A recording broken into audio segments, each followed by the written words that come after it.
please call the roll. Mayor Cunningham. Here. Vice Mayor Roman. Here. Commissioner Dow. Here. Commissioner Gonzalez. Here. Commissioner White. Here. All present. Right, all present and accounted for. Move on to the public hearing section. Is there any business under the public hearing? Seeing none and hearing none, we'll move on and move to the treasurer's report. Kyle, if you would please.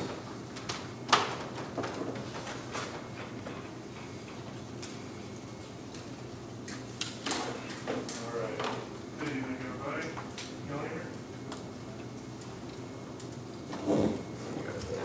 All right. Good evening, everybody.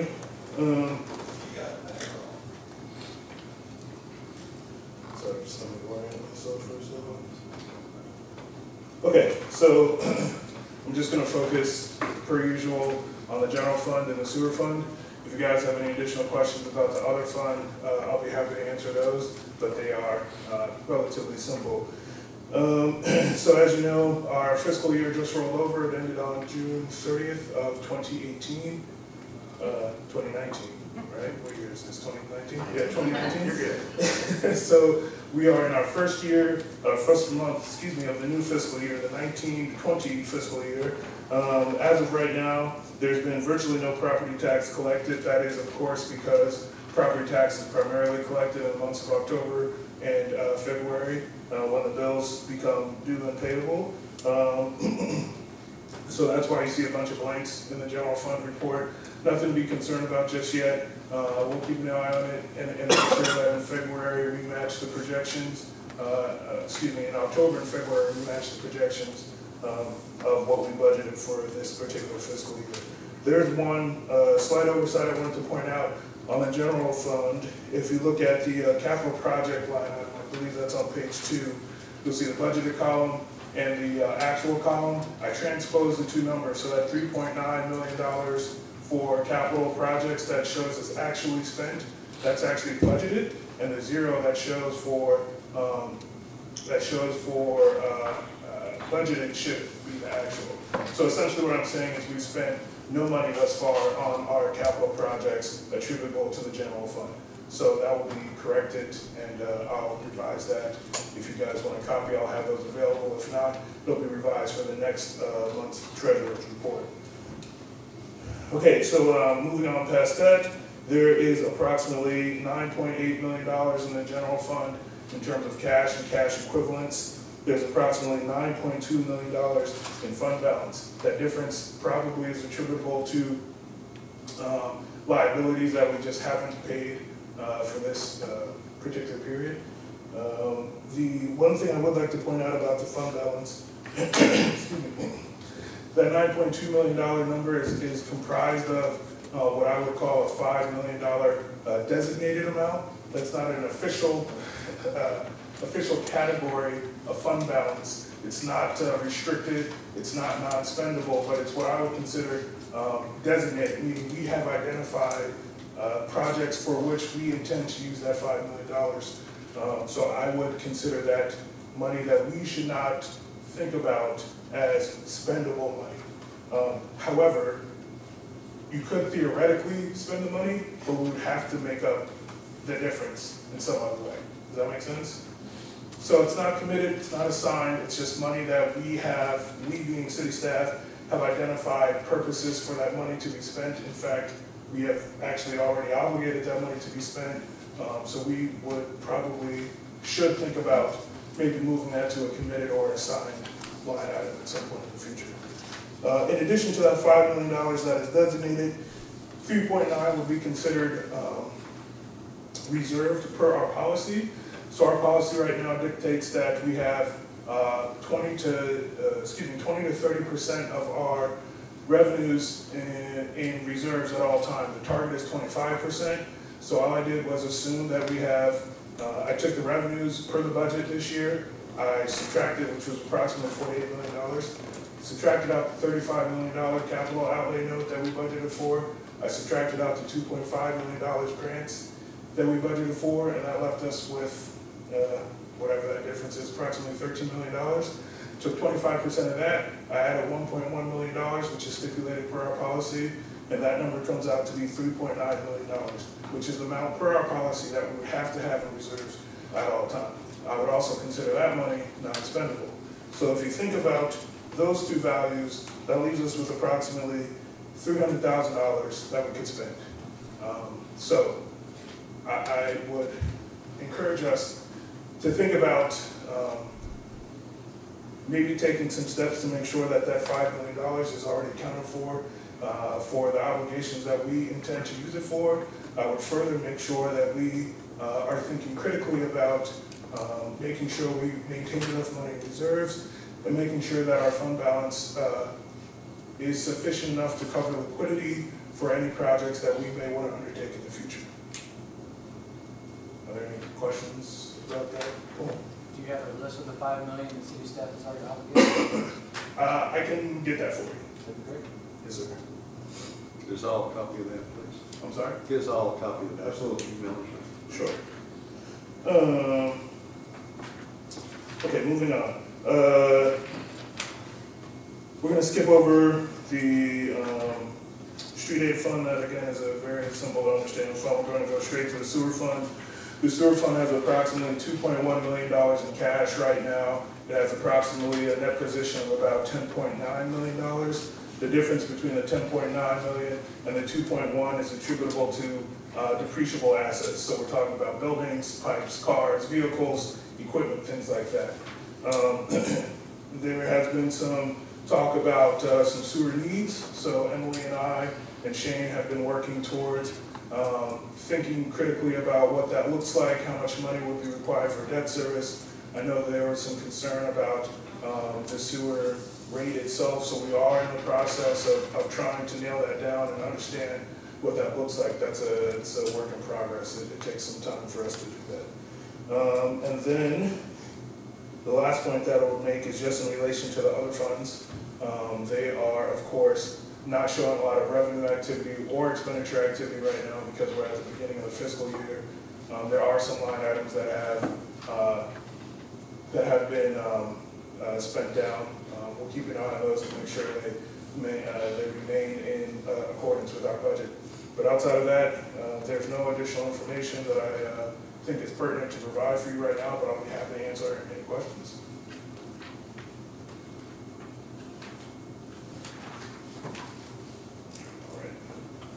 I do have one question. Yes, sir.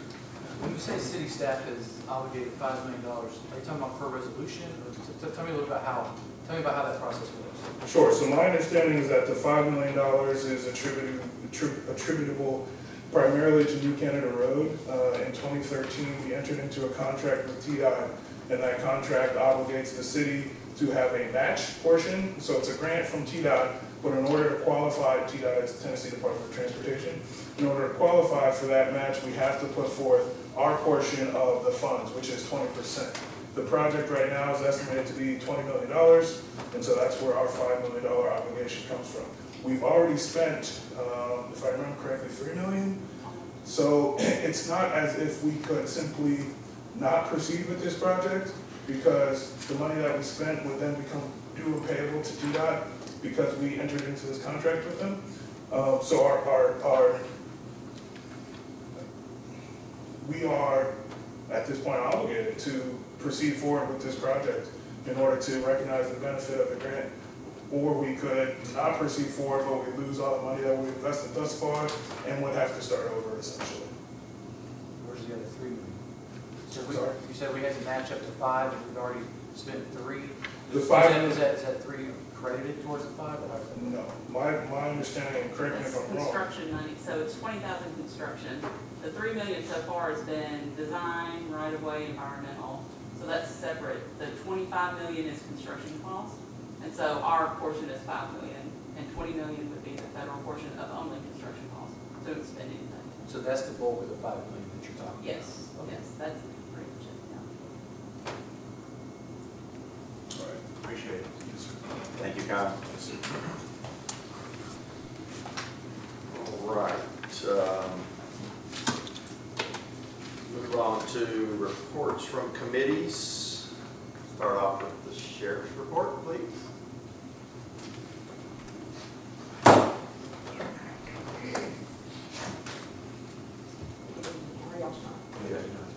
I brought with me the deputy marshal, works primarily here in your area on the baker's shift. Something happens when he's here, or answer questions much better than I can. He's actually out there with them on a regular basis.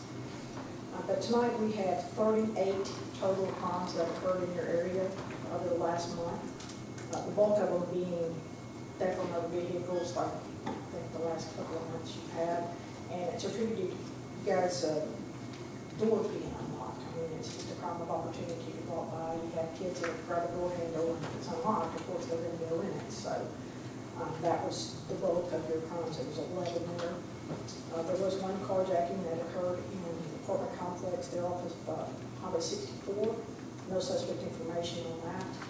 And I'm sure you're interested in the meth bus that we had down on the Sprouts parking lot last Sunday.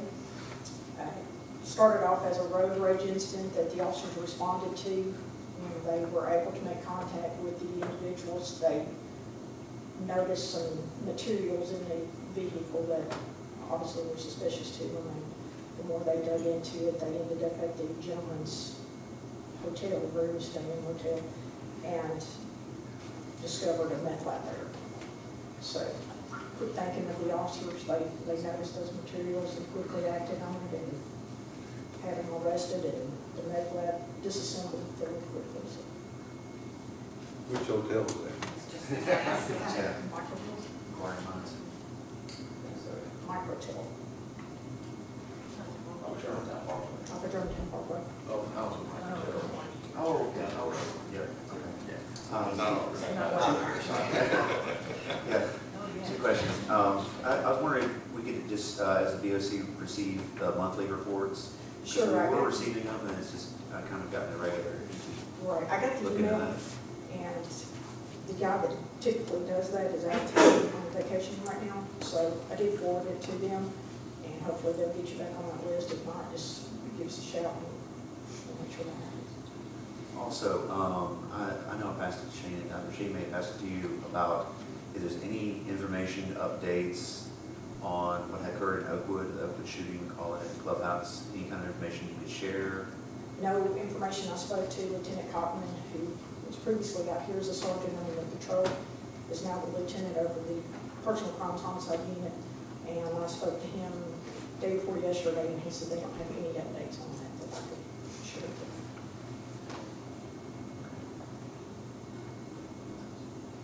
Any questions? Appreciate it. Thank you so much. Definitely appreciate all the hard work. Right, let's move on to the city manager's report. Mr. Shane.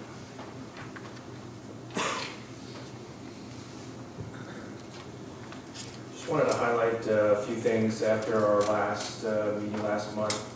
Vice Mayor asked me to kind of, as a point of regular procedure, update the board on some of our larger capital projects that staff has been working on. So I wanted to do that this evening, take a few moments to do that. So New Canada Road, obviously we're still working with Texas Gas on utility line upgrade design. We're waiting to get that back from them to proceed. We're still compiling right-of-way documents. Will and his staff have been helping us obviously acquire right-of-way throughout that project. And so we're still waiting for that. We're submitting that to TDOT for certification. Still on target for a 2021 construction start for that project. The Canada Road Bike Ped Trail improvements. As you may remember, this is the kind of the completion of the lovingly called the Bridges to Nowhere, I guess.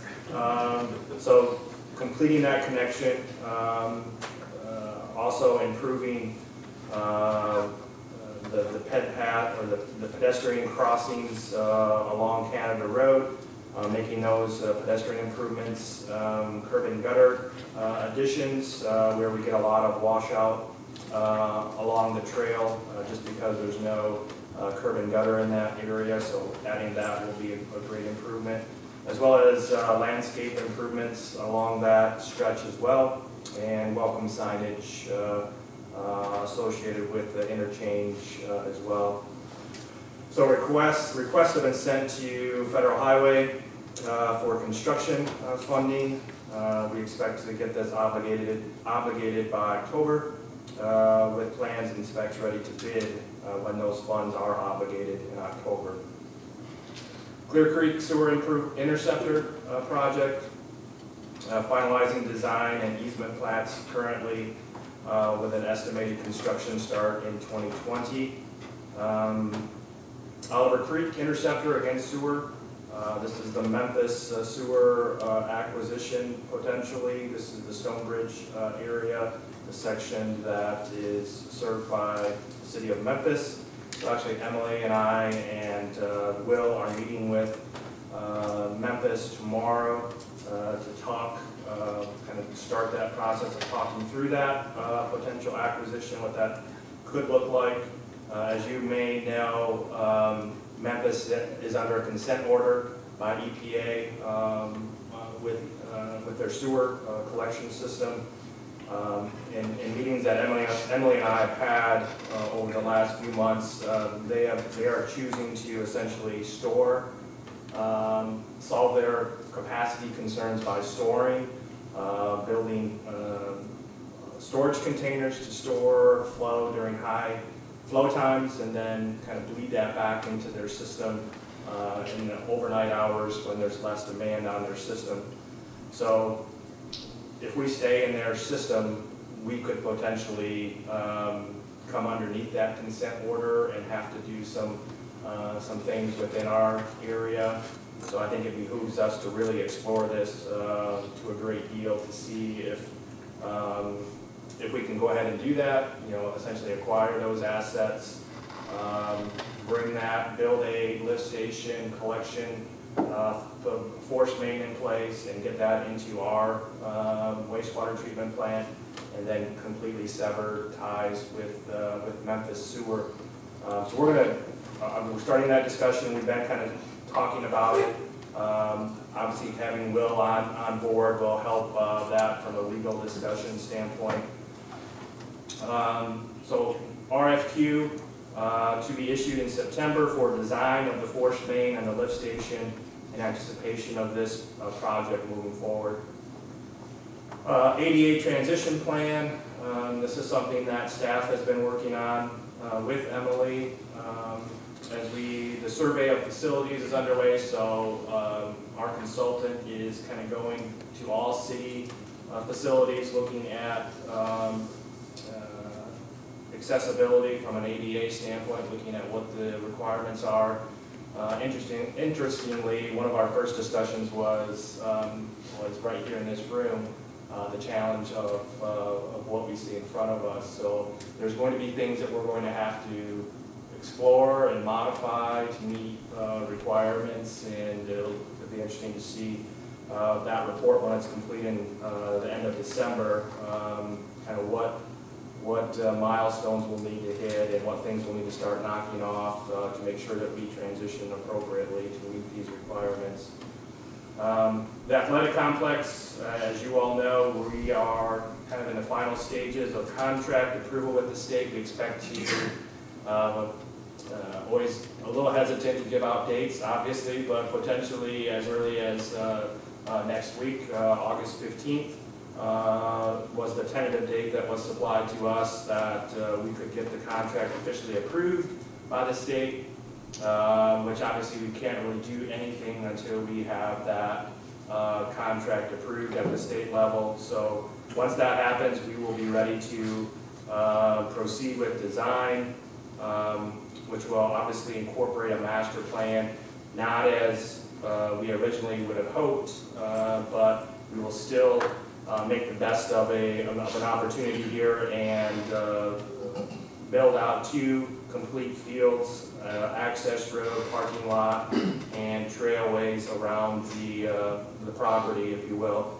So that really will still require us to continue to explore other sites for further build out. As we get more demand on our athletic programs, we're going to need more field space and athletic facilities to continue to support those programs. Hey, Shane, Yes. just a boring question. Contract with the state, what is that entailing? Like, is that like locking up the land match, or what exactly is that? For the grant, for that program, that would essentially is they're going through their due diligence, similar to what we're going through with USDA. So all the environmental and all that, they're going through that on their side. So that would be closing out the grant. So we would actually receive those grant funds from the state once that contract is closed out, hopefully again next week. So we'll be ready to proceed. So I'm very pleased to have in the audience this evening Mr. Terrence McGee and Arlissa Armstrong from USDA. These two folks we've been working very closely with, as you know, for the last several months to explore this exciting project of kind of building out and completing our K-12 school system in Lakeland. And I've had the privilege of working with a lot of outstanding folks throughout my career, and I will say that Terrence and his team have been outstanding to work with. You call them up with a concern, and they are getting their team together and conferencing on the phone, and it's just been outstanding from a customer service standpoint, and very pleased to work with them. And again, they've been very forthcoming with information and timelines, and making sure that we have appropriate paperwork in place so we can keep proceeding on schedule with this project. So I really wanted you to put a face to a name and give Terrence the opportunity to come up and kind of introduce himself, and you can hear from him kind of where we're currently at, kind of what we've accomplished to date maybe, and then what lies ahead. So I would ask Terrence to come up. All right, well, I got to tell you, it's wonderful to be here. I came in from Nashville today just for this purpose here. School projects are important to us because there's a few things that we know about school projects. If you have quality education in the community, then one, you're growing your workforce, right? That's the investment there. So if you Google USDA rural development, you will start to find that we do these type of projects all over the country. So we are a very small organization. I guess statewide, we're probably down to about 80 people serving all 95 communities at this point. Our community facilities program, I guess over the last year and a half, had roughly about $2.8 billion in their program. And we're fortunate to be able to have that program in Tennessee. And we look for communities just like yours here where we can provide those resources and investments here. So I got to tell you, got a heck of a team here with this project. Once we saw that we could get involved, we made the contact, and we were aggressive, just to be frank, because we know what this can do for a potential community. Especially when we talk about high school and growing the workforce. Rural prosperity and prosperity in general are things that we specialize in with USDA rural development. So where are we today? Well, I got to tell you, we're going into the last leg of this thing here. We are happy and anxious to say that. One thing is we have a lot of moving parts with respect to our potential funding opportunities. But here's the good thing here. When we started the entire process, I told Shane one thing we want to do is we want to have weekly, if needed, teleconferences, right? So if there was any moving part or something that needs to be adjusted, we can alert each other immediately. And that has served us very, very well at this point. To kind of give you a very high level, there's a three-pronged approach to our funding. One is a financial component, one is a preliminary architectural report or PAR component, and the other one is an environmental component there as well. So as you can tell, we got a lot of people that we work with in that process. But the neat thing is working with Ms. Armstrong out of our Jackson office, which is our local presence. I'm in our state office, our community programs director in Nashville. We stay in contact. How are we doing on the financial piece? How are we doing on the preliminary architectural report piece? How are we doing on the environmental piece? So I'm happy to tell you we're pretty much done with all of those. there's just a few things that we have to do publication-wise. A few things have to run in the paper. Are they in the paper? When were they published and so forth? Those are just kind of like the last hanging pieces that are out there. So folks, believe it or not, once we kind of get through that final publication deal there, we'll be moving toward the end of this thing here. So here's the neat thing about USDA rural development. I guess this is kind of our commercial time here for you. Well, we're one of those few organizations where we're there when we start the process, and we'll be there with you when we cut the ribbon and open that facility there as well. Our folks come at no cost, no charge to you. That's why we have a local presence. So as you can tell, we're accessible. You pick the phone up. If you need us to travel and come out there as well, we'll do that. So one, yes, we're highly engaged. We're excited about this project. I know the community is excited as well. And once we get through with this one, man, folks, we got other deals too, right? That's right. But I'll stop there to see if you folks got any questions.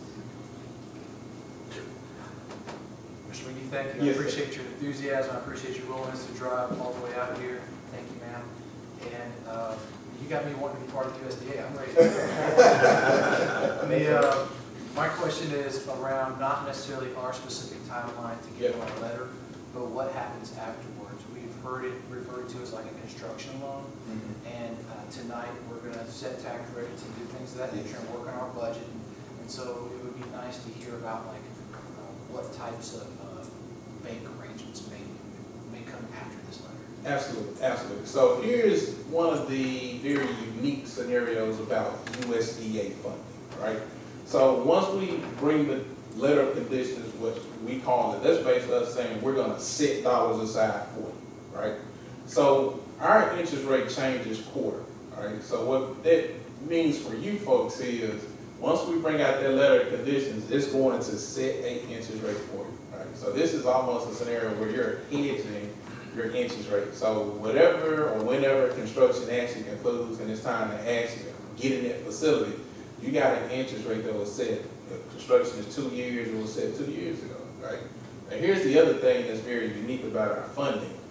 If at the time we close that loan, the interest rate is lower than when we set it aside, you get the lower interest rate at no cost, right? So as you can tell, it's a federal program that's set up for communities just like yourself here. So the other neat thing about this funding source as well is we can be very creative in it as well. So once we set those dollars aside and we give you that letter of conditions and say, all right, the dollars are yours, then you have an opportunity to say, okay, I'm going into construction. So let me look around in the market space and see how much construction loans are going for. Really good interest rates for short-term finance just to build your facility. So as you can see, it saves you a lot of money going to construction, period. So when we come in and convert it over to permanent finance and permanent finance, it's like, and I got a great interest rate. So as you can tell, it's an old program. It's still around, but one reason it's around because we're able to do deals like this. So we go to a bank with the letter, or how does that? It's open. That's kind of like the fun and creative process here is you can look for the best opportunity over here. So it could be public issuance, it could be a bank. I tell most teams when they get to that point there, the hard work is over. So now it's kind of like see what the market can give you. So that's kind of like the fun process there. People want to be part of the process. But ultimately, at the end, when we do our final ribbon cutting and closing, Yes. it's USDA is turning into whatever That's is it. short-term into a Yes. long-term obligation. We'll see. That's probably by far the we'll see portion. So we're putting the perm financing in place, and that's a 40-year term. So as you can tell, it comes with no prepayment penalties or anything like that. So if I get a call in Nashville in like 4 years or 5 years, say, Terrence, we're going to take the financing out and do something different, that's fine. We were there when you folks needed us. So as you can tell, it's very creative for you. It's a good loan product there as well.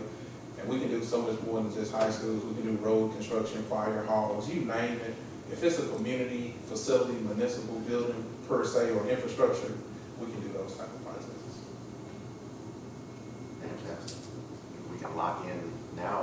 Yes, sir. The rates just went down last Yes, Thursday. sir. So we're excited about it. We are excited about it. So good question. Yes, sir. Any other questions? Well, we just want to thank you guys for coming in. It's been, from what we hear, it's been a wonderful experience. Shane's spoken so well about you guys. And we're just happy you guys exist. Oh, absolutely. Just your very existence and being able to use it for us to be able to make our system whole, you know, to complete our high school, just make it a full system in town. It's just a wonderful opportunity. You guys have made it possible. Thank you. Absolutely. Absolutely. Say enough good things about you guys, for sure. Well, I definitely want to say thank you for allowing us to come tonight. And before I conclude, I definitely want to, again, ditto the team that you guys have. We couldn't be at this point this fast without the team. I can't tell you how many deals we're in, and we ask for things 5, 6, 7, 8 times, and 2 weeks later we'll get them in 3 weeks. I can pretty much tell you we ask for them 3 to 4 days. It's right back in our office, so that's how we got it. Thank you, folks. Yep, we're grateful to have a very phenomenal staff here. Yes, sir. Very incredible. Yep. Very incredible. All right, commissioners' reports. I don't have. Oh, I can report. I'll be quick. All right, Wesley, you have. Yeah, EDC, IDD meeting, I'll go on the EDC part. We talked about the collection in Lakeland, everything finishing, everything moving forward there with Aldi. Aldi is the big piece of it. Of course, we approved the plan development, so the other parts come later, but Aldi's moving forward, and I think according to Dexter Muller, Aldi would be opening sometime the next year, 2020, maybe later. They're excited. Yeah, they're ready to roll. Lakeland Meadows has already given us their first, presented their first phase, and that's looking to get going. As far as the construction, I think you guys may have more update on the actual timeline of breaking ground infrastructure. I'm reviewing the plans now, so we still will have to do the development contract. Right. I would suspect maybe next month, Right. and then they'll be ready to go. Sounds good. So a lot of things going on there. Lakeland marketing plan. Alan Johnson has helped out a lot with his input, his background in marketing. We're trying to see if we can improve look at the website that everyone goes to, as well as some other things to there are websites out there that exist to try to make them more up to date and that help market our town better. Retail gap analysis, we're looking to get an updated retail gap analysis. The last one was done, I think 2016. We're looking to get an updated version because things are changing, as you know, and the numbers will be different, as well as these developments that we know are coming online in anticipation of what they'll present to us next few years for sales tax revenue. We have a lot of wonderful things happening right here in Lakeland. I'm speaking the obvious, but commercially, it's just unprecedented for Lakeland to see what we have coming. So we're just looking to see what we can do with the retail gap analysis to present to other developers and say, hey, would you like to come here? Because we do want to take the best we can to Lakeland. So that's it. Thank you, Commissioner Wright. All right, I'll close that floor. Open the floor for public comments. Has anyone filled out a card to speak tonight? I don't have any up here. Wow, that's a first. All right. I'll move on to Sewerage Commission business. Anything? All right, hearing none, we'll move forward. Madam Reporter, if you would please read our consent agenda. 1, approval of meeting minutes from previous meeting, regular meeting minutes, July 11, 2019. So moved. Second. All right, a motion and a second on the floor. Any discussion? All in favor say aye. Aye. Any opposed say no. Motion carries unanimously. All right, Madam Recorder, if you would move on to the regular agenda, ordinance 1, please. Ordinance first reading, amending the fiscal year 2019 through 2020 budget, passed by ordinance 19-275 on May 19, 2019. All right, I'll bring that to the floor. Do I have a second? Second. Tie. All right, I have a motion and a second. The floor is open for discussion. You have the floor. Yes, I sent an email earlier in the week just asking for a suggested tax rate from city staff, and I didn't know if that was something that you were going to leave up to us or you had a suggestion. Yeah, it's certainly, obviously, the board's ultimate decision. As staff, Kyle and I have had good discussions about this topic. We feel very comfortable putting the rate at what the budget is built around 125. We're very comfortable where that's at. Even looking into the next fiscal year, we will not have, we talked about, individually talked to all of you about capitalizing interest during construction.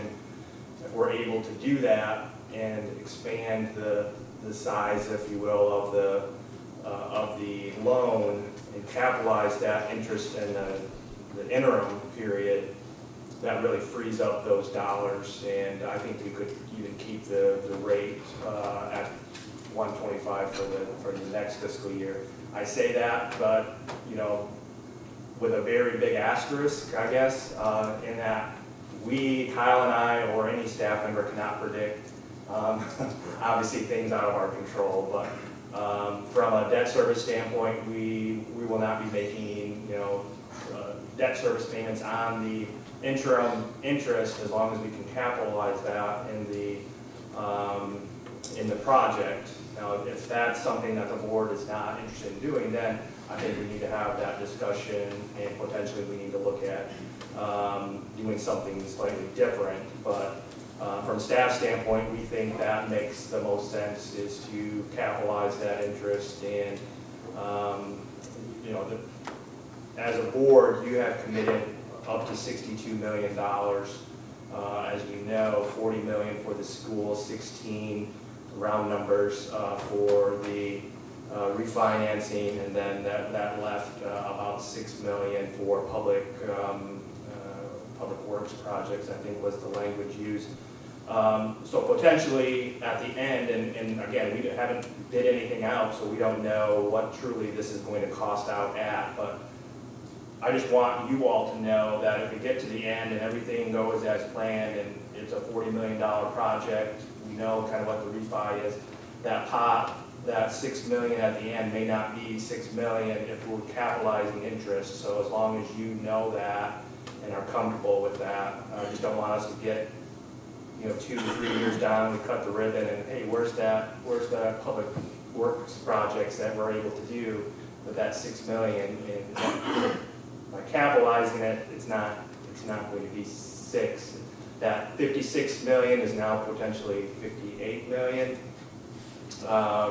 When you add that capitalized interest in there on the backside. So that was something that as staff we talked about, that Will's been a part of, our bond counsel, Michael Bradshaw's here with us as well, that we've all talked through that. But really that's a board decision on how you want to handle that. But we're comfortable where the tax rate is. That's how we built the budget, and we're still comfortable where that tax rate is, and even into the next fiscal year. If everything played out as we anticipate it playing out, we don't anticipate anything drastic, at next budget cycle. Again, it's hard to predict revenues, how revenues are going to go. We're a little concerned about sales tax revenues and what that's looking like. Projections didn't quite make it as we close the fiscal year, and we're a little concerned how that's going to look in this current fiscal year. But that's kind of where things are at. So if Kyle and I can help you, Kyle or I can help you through that, we're certainly here to do that. I asked for a copy of the budget, and thank you very much for providing it. The $700,000 from the schools, is it in here? I looked for it, I didn't see it. Yes, it's in there. I don't know if you can help them, Kyle, find it, but so that exact question. So yeah. And I also love my glasses. Yeah. So Will has kind of explored that as well from an MOU standpoint. 1.5. Yeah.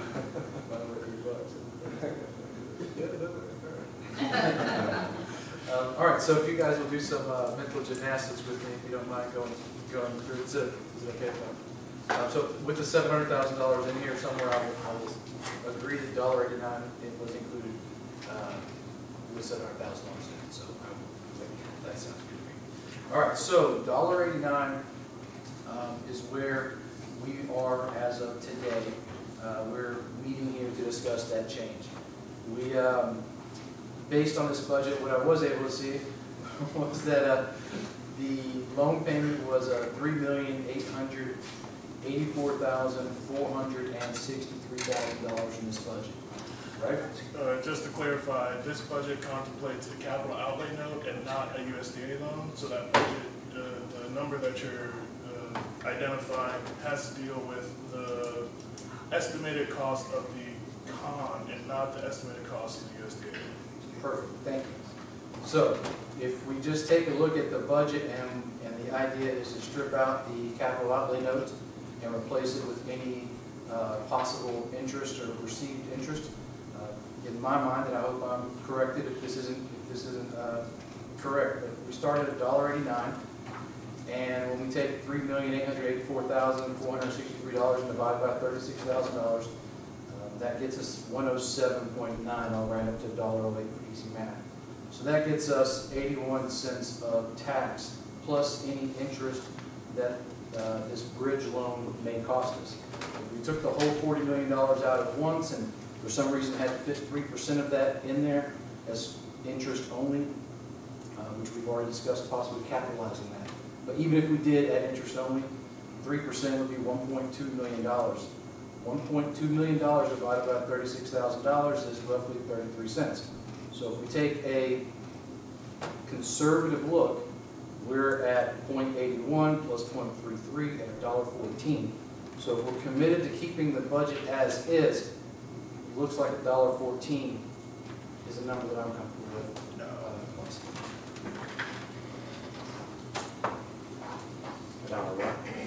$14. I'm sorry, so, I'm sorry, are you suggesting that we lower the tax rate from what, from 125 to 114? That's what the math tells me. No. No. So, all right, so to answer your first question, if you look under total other financing sources, on, I'm not sure what page this is in the PDF budget, should be.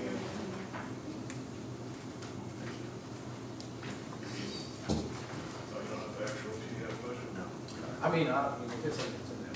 Nice of that. These are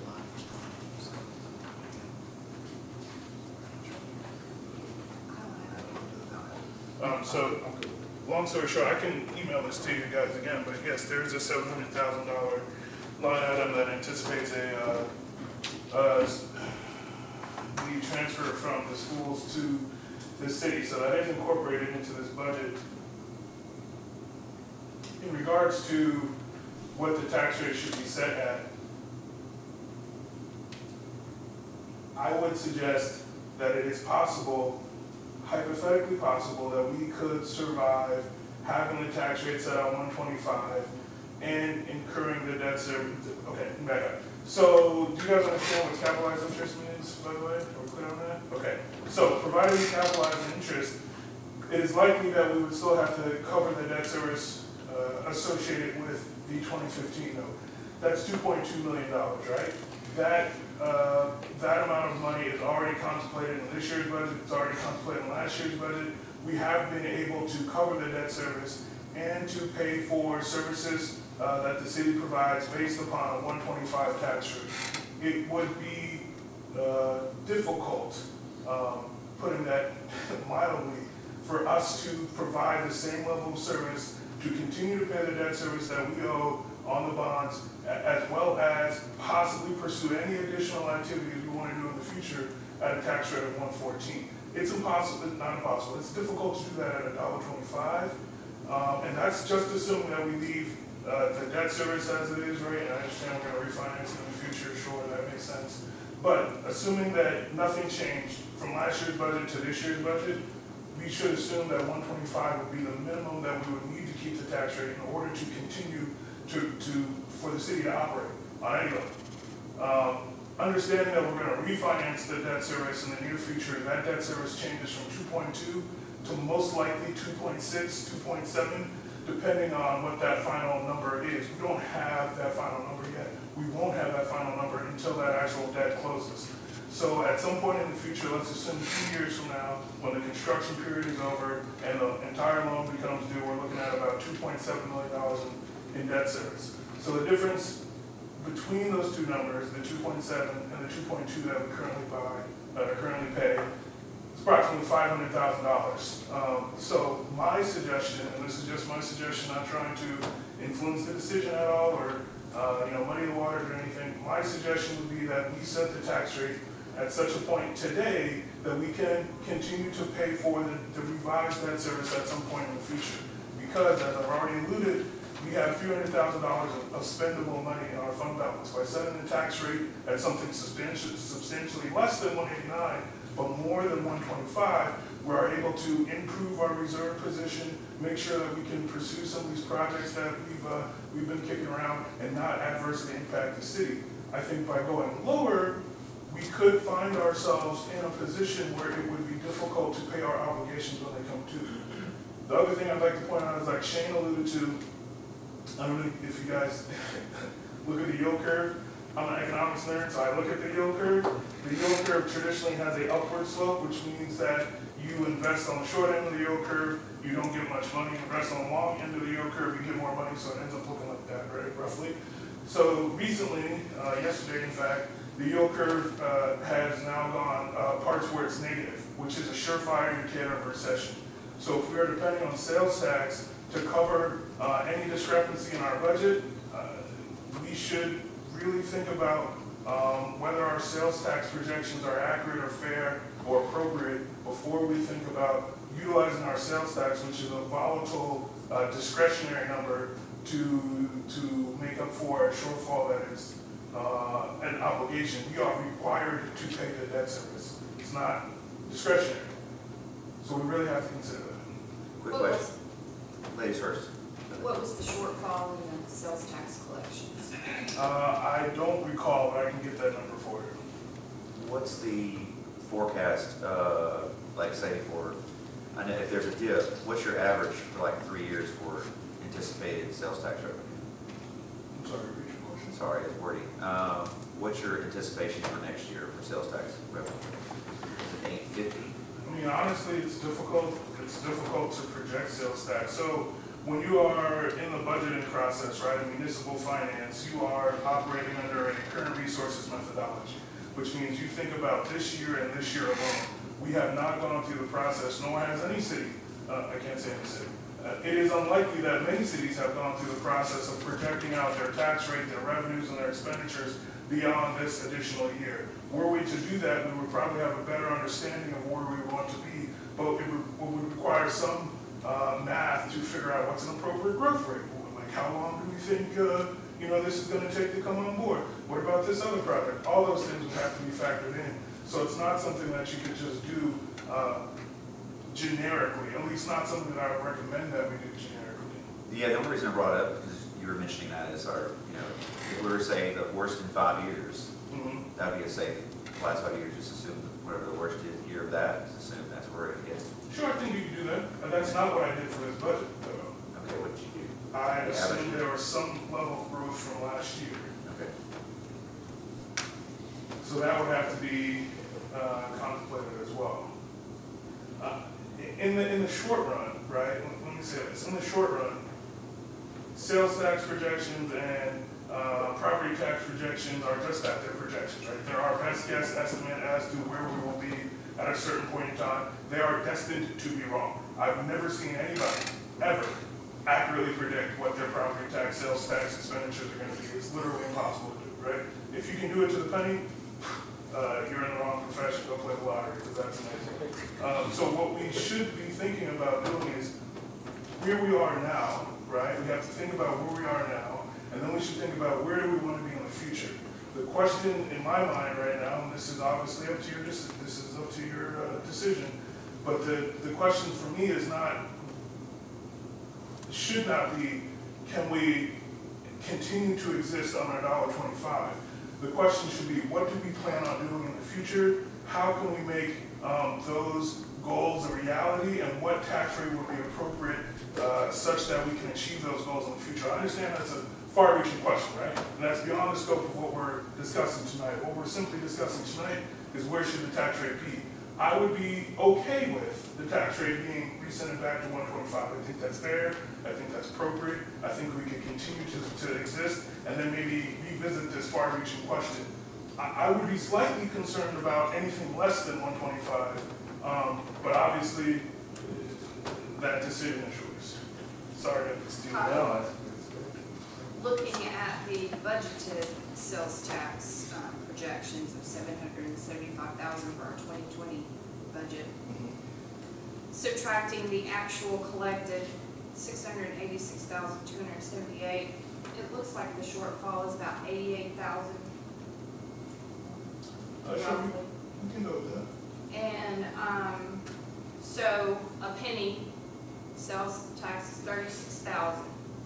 So if we had to add 2 pennies, we would make up that shortfall. Only, we would still be under that projected, well, our loss of sales tax this year. So if we added 3 pennies, we would collect $108,000, which then would cover that shortfall that we had this year.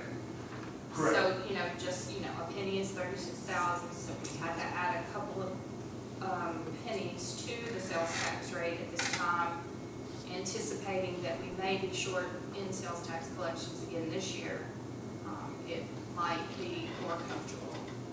Yes, so yes, that, what you said is sound, right? There is going to be, there was a shortfall in sales tax projections. It is likely that you could add some amount to the property tax to make up for the discrepancy in the property tax. However, what I would suggest is that this number from 2018, the end of 2018, is would be more feasible, the $772,000, the actual collected in 2018 rather than the actual collected in 2019. We are talking about sales tax. Right, yes. So, long story short, I don't know what an appropriate number for sales tax is. I would even go so far to say as it doesn't matter what an appropriate number for sales tax is, right? Because that is a discretionary number above and beyond that the city could, if it accrued sales tax revenue, it could use sales tax revenue to do any number of things, right? However, that's what we budgeted Correct. our projection to be Yes. for collections. Yes. So what I'm suggesting, instead of relying on sales tax where it is, number one, volatile, number two, difficult to articulate what that number may be, and three, my fear, personal fear, and this is just my fear, right? I'm not like a Nobel-winning, Nobel laureate economist, but I do expect us to be in a recession, right? Recessions are cyclical. They tend to occur every 7 to 10 years. We've been in an expansion for a number of years now. It's likely that it's going to happen sooner rather than later. The yield curve is just one major indicator that that's likely to happen. So if we were to say, even if we don't set the property tax rate to cover the full amount of this debt service and we rely on our sales tax to cover the difference, that gives me some cause for concern, because unless we're saying that, we only need like $1,000 of sales tax to cover the difference, cool, we can do that.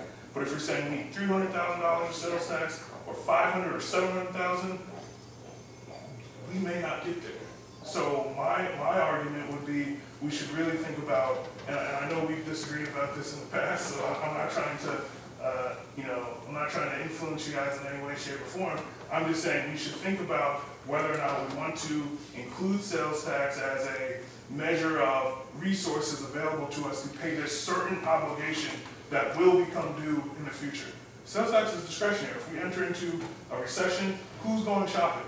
That's right. I'm not. I don't have any money, right? And you likely would not either. Sales tax will take a dramatic hit. So I'm just trying to say I have a level of discomfort with either relying on sales tax or reducing the budget or reducing the tax rate below what it was already set at in fiscal year 18. So quick question. Yes, sir. You are comfortable with the 125 for this year? Yes. Realizing that every year we go through a budget cycle and we're going to have to evaluate what we want to do next year, obviously, which will include some of these new things that we might want to consider raising the rate then. My question is, at 125, you're comfortable to get us through this budget cycle. That's what we sat here and met late night that night for. And we also have the commitment from the school board's fund balance for covering anything, I believe, that would come up excess for interest until we can look at the budget for next year and evaluate where we're at and possibly raise or lower, depending on how that works out. So you are comfortable at 125? Yes, so I certainly think capitalizing interest goes a long way to assuaging any concerns I have in regards to whether or not we'll be able to pay the interim financing interest cost.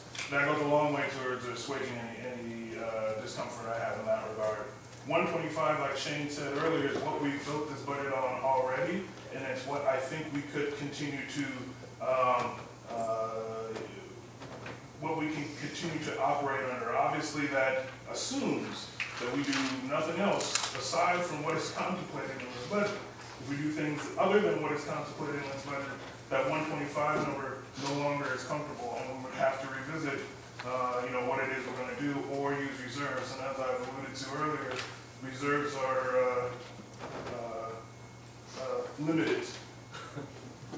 So I'm not trying to be, a naysayer here. I'm not trying to be a doom bringer. I just really want us to, this is not my money, right? I don't live in the city. I don't pay taxes here. So I honestly, whatever y'all decide is cool by me, because I live down the street. But what I'm trying to suggest to you is that we should be concerned, and not in like, oh, this is a lot. We should be just, mildly concerned and possibly thinking critically about how we can today address these issues such that we are in a better position in the future. What we don't want to have happen is that 3 years from now, right, we're sitting here again and we're like, oh, well, what happened? We said 125, now we have no reserves, we can't pay our debt service, our credit rating's getting pinged, what's going on? Like, why did this happen? So I would suggest we take some action today, and even that action is just simply back to 125, let's reestablish the status quo and then figure out this holistic long-term vision.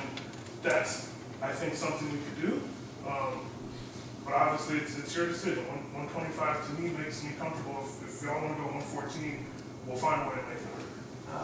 Don't necessarily think that 114 is the answer, but like I said, I believe that what we've all kind of come to realize is that we want to get back to where we were, the comfort that we have. I think the word you probably should use instead of being afraid is speak. We need to be aware. As a board, we need to be aware and on top of it and not let it slip up and catch us, because we will have this opportunity at the next budget cycle for next year that we evaluate these, opportunities going forward, and we can't just be complacent and say it's going to be 125 for the rest of our lives. I think anybody that thinks that would be, foolish and not really have an opportunity to see what all, the city has to offer and can do. I appreciate you and your concerns, but I believe that this board is going to be very aware financially of where we're going over the next many years and stay on top of it and do what we believe is in the best interest of all of our taxpayers and treat them fairly in the interim. So, anybody else? I'm comfortable with 125. The staff is talking about it that way. I'm looking at it different ways as well. I know it's, what's the word somebody used? Market adjustment rather than recession. Whether they're in they sell houses or whatever, market adjustment, which sounds not as alarming, but so I'm considering that as well. I think 125 would be appropriate for this to stick with. I will say, based on the budget that I have in front of me, which is our operating for 2019 and 2020, this is how we've determined how we're going to spend money for the next year. We're no longer spending money on the con. That is $3.8 million that is out of this budget. What are we adding back from 81 cents to get to $1.25? If we are adding anything back, I just heard that there's talk of capitalizing the interest, so there's no talk of adding interest back to the budget. So anything more than 81 cents would, in my opinion, require a budget amendment that shows where that money is being spent.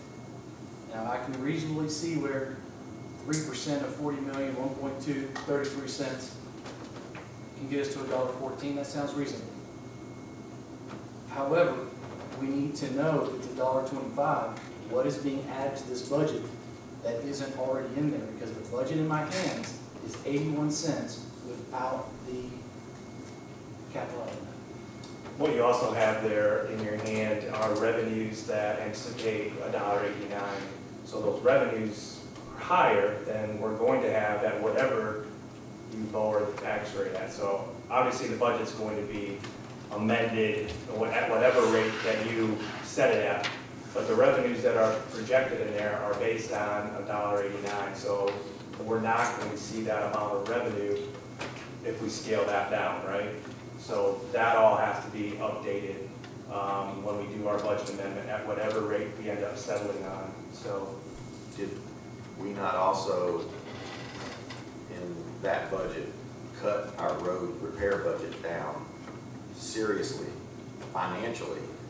So that would actually make that budget section back whole if we go back to 120. I think that's where you might be seeing the difference. Part of that was not the 3.1 million that we're cutting out for the debt service, but that's going to allow us to add back to the road budget what we had taken out of there to be able to make the con work, if that makes any sense. There's also a number for city operations, I think, came out of the budget, kind of work, correct? I don't know about operations. Well, the number And I would just reiterate what Kyle said. Whatever number that is settled on, as a staff, we'll make it work. Obviously, we may have to make decisions that are not pleasant at certain rates, but it's our job to rally around your decision, and we'll do that. So for example, I'm sorry. Go ahead. So for example, if I'm reading this correctly, our state street aid total appropriation was $901,604, $901,964 in this budget.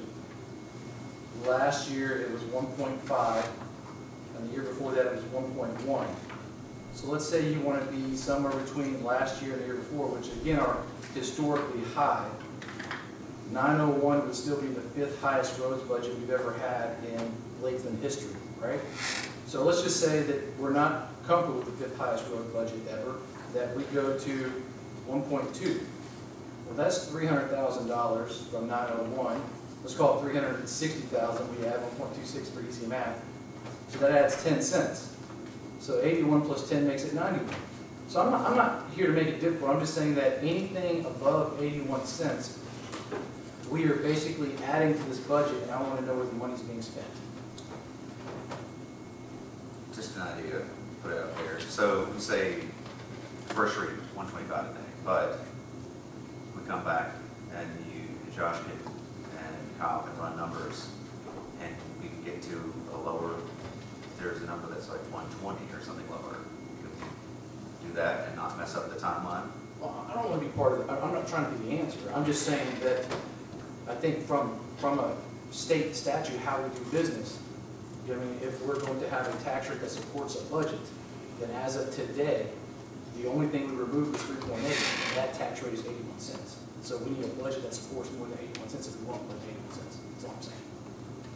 The original budget that we presented, at the workshop and it was originally approved was based on the pre-existing tax rate. And it was, it was virtually balanced. So we would just go back to what that budget was before we did the amendment. Yeah, we would be making amendments to this, really this entire document, whatever the tax rate is, and making that all balance again, essentially, so. It would set it back to everything that we met That we went that through night the on workshop. that original Yeah. budget at that tax rate, Right. so. I'm a firm believer in, if it's not broken, don't fix it. I think we've lived for 125. The city can run on it, and again, next year we'll have to look at something else probably. But let's keep it simple. Let's keep these guys from having to do another financial drill, but they're good at it. But Yeah, I But think just keep it simple and move on. as Will reminded me, this is first reading, and if we, as Commissioner Wright said, if we need to sit down with anyone and kind of go through the numbers again, and if we need to come back at second reading with a slight tweak, we can certainly do that. Basically, that's alarming by 125, roll over. If we end up something better, you know, it's great, but, The math to me says 81 cents.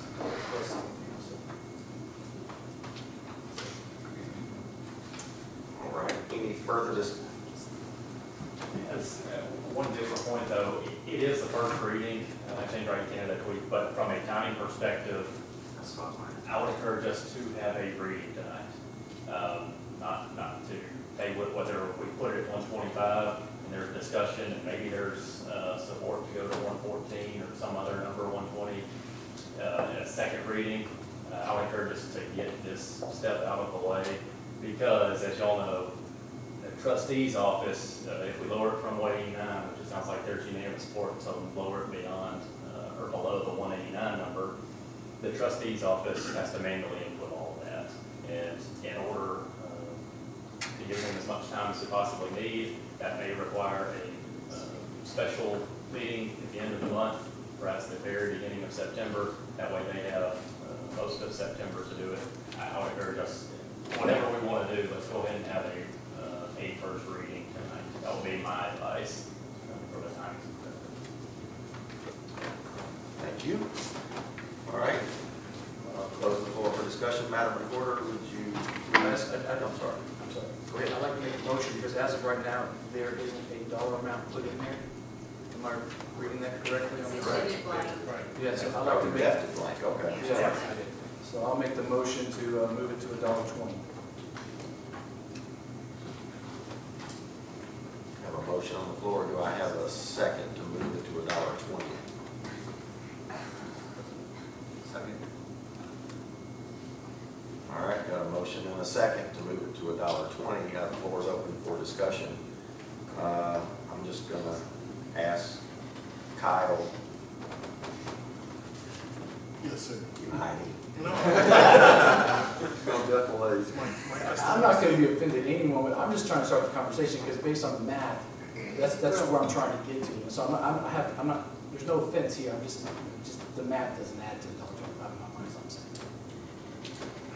So at $1.25, the math would work with the original budget that we all sat here on that evening till nearly 10 o'clock and went through line by line by line. And that was based on $1.25 to cover it. So we will basically be taking it back to 125 if we go to 125 with that original budget attached to that, correct? Okay. Just a point of clarification. The ordinance that's been presented did not have a number in it, as you noted. I think I heard a motion to amend the ordinance that's presented to add in that 120. In a second, if we could get a vote on that amendment to the ordinance that's been presented, and then discussion, maybe a vote on the ordinance as amended. Right. If that makes sense. That is correct. All right, so I have a motion and a second. Any further discussion on amending? Madam Recorder, if you will please call the roll on amending the ordinance first reading. Vice Mayor Motion, Yes. Commissioner Dow, Yes. Commissioner Gonzalez, No. Commissioner Wright, Yes. Mayor Cunningham, No. 3 in favor, 2 against. All right, so we have an amended motion. Now we need to vote to carry the ordinance forward as amended. Yeah, or more discussion on the ordinance as amended, whatever the board wants to do. Okay. I'll call for the vote. I'd like to speak first. So I just want to make sure that we're not strapping the city staff to provide less service to the taxpayers. I know everybody's going to be tickled to get a nickel extra off of their tax bill. Yeah, and trust me, I would be happy and euphoric with that too. But I voted no because I trust these people sitting here in front of me, and I trust the staff of this city to make the decision and their decision was $1.25. So if we want to sit up here and play numbers games, that's fine. I'm going to be tickled to have a nickel less. But how does it affect what we get in service as taxpayers? Is that nickel worth it to get a little bit of reduction in service? That's all I'm going to say as far as the discussion goes. I'm elated that if it goes down to 120, it's less out of my wallet and everybody else's too. But with that comes consequences. Every action has a reaction, and the reaction is going to be that these wonderful folks that work here are not going to be able to provide what we agreed we were going to provide at $1.25. It's that simple. So, with that, I will ask if anyone else would like to make a comment. Commissioner Gonzalez. Thank you. Again, we know it works at 125. To go to 120 is an unknown. And with everything we got ahead of us, folks, we don't need another unknown. We know 125 works. Folks are comfortable with 125. And to just play games with numbers at this point in our history, when we're about to make this big decision to build our schools, we need to stick with what works, that we know works.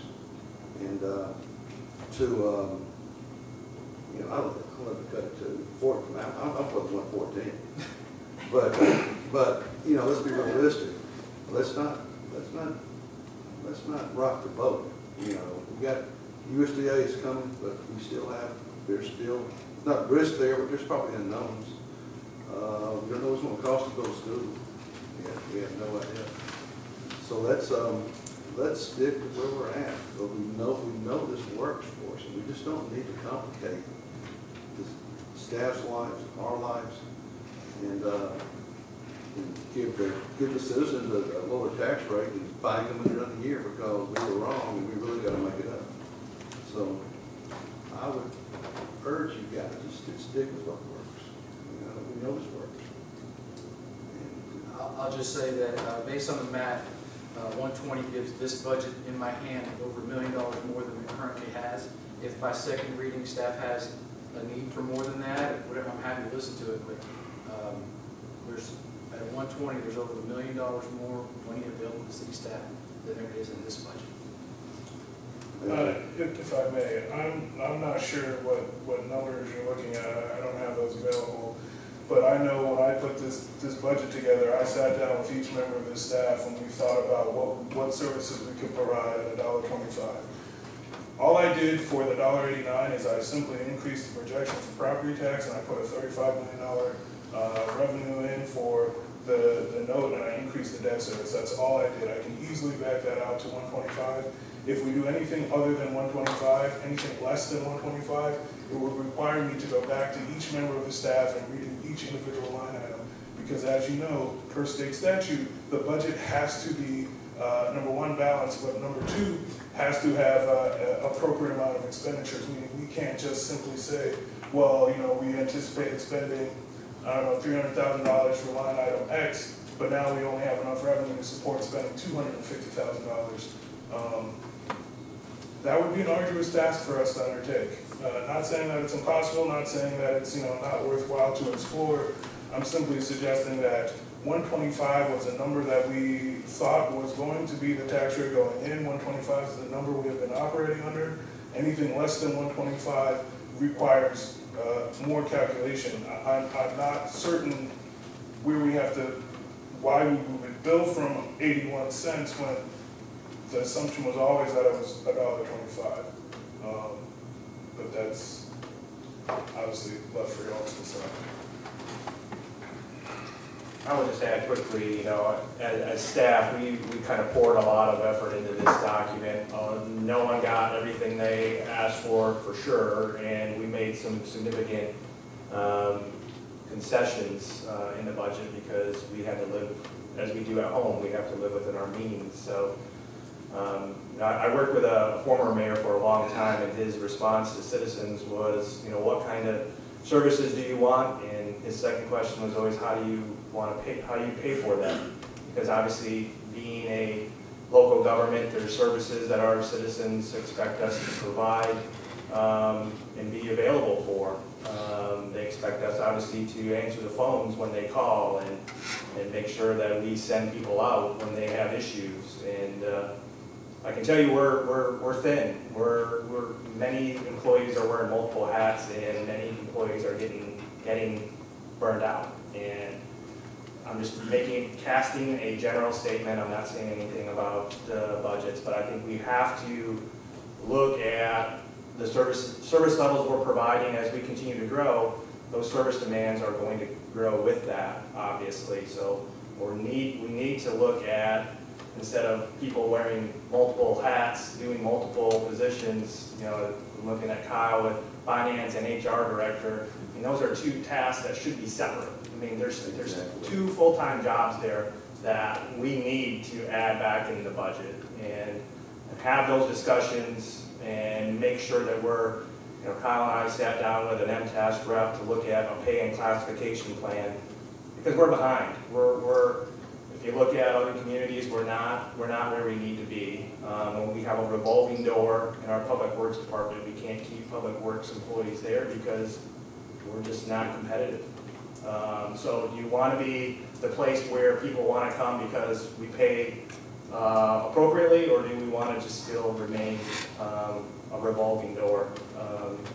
Those are questions that we continue to have to ask. And I can tell you that this budget is there's not a lot of fluff in that budget for sure. We've kind of said no to a lot of different things. I know Kevin has a lot of projects in parks that we'd love to be able to do, and the resources are the resources. So if you want to reduce tax rates, like I said, we'll do the best we can with what we're given, as we always do. But at some point, we need to be a little more. We need to be forward thinking and look at how Lakeland is growing and make sure that we're providing those services to meet those demands. Thank you, Shane. I lived it in my civilian job 30 years with being able to play employees what they're worth and having to compete with other vendors. And I know he's going through it. It's tough because they can go to Germantown or somewhere else and they're gone. He was an experienced employee.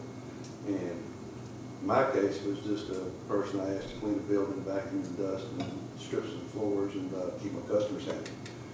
In his case, he has a serious line. He's got to have someone who uses equipment, uses some pretty complicated equipment, and the wrong person can cost us a lot of money if they make a big mistake.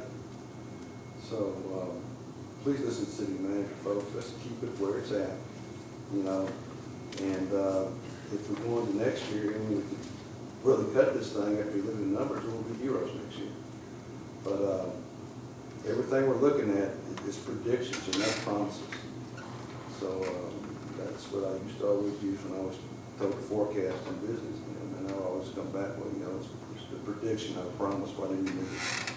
So I'm pleading with you guys to stick to the 125 and move on. And if we'll be, next year, if we cut it next year, we'll be heroes. So let's stick to what we decided we could do this year and make life simple for the staff that's working wonders for us. Thanks. I'll just finish my thoughts. I'm just one vote. I'm definitely committed to not keeping it where we unanimously voted on it now, which is $1.89. So I am committed to lowering the tax rate and lowering it significantly. However, I mean, in my mind, it is just a math problem. And if we felt like that this budget here could service the city and that we could, you know, I wouldn't expect the city manager would put a budget forward that he didn't think he could do his job with. So $1.20 puts over $1 million back on the table.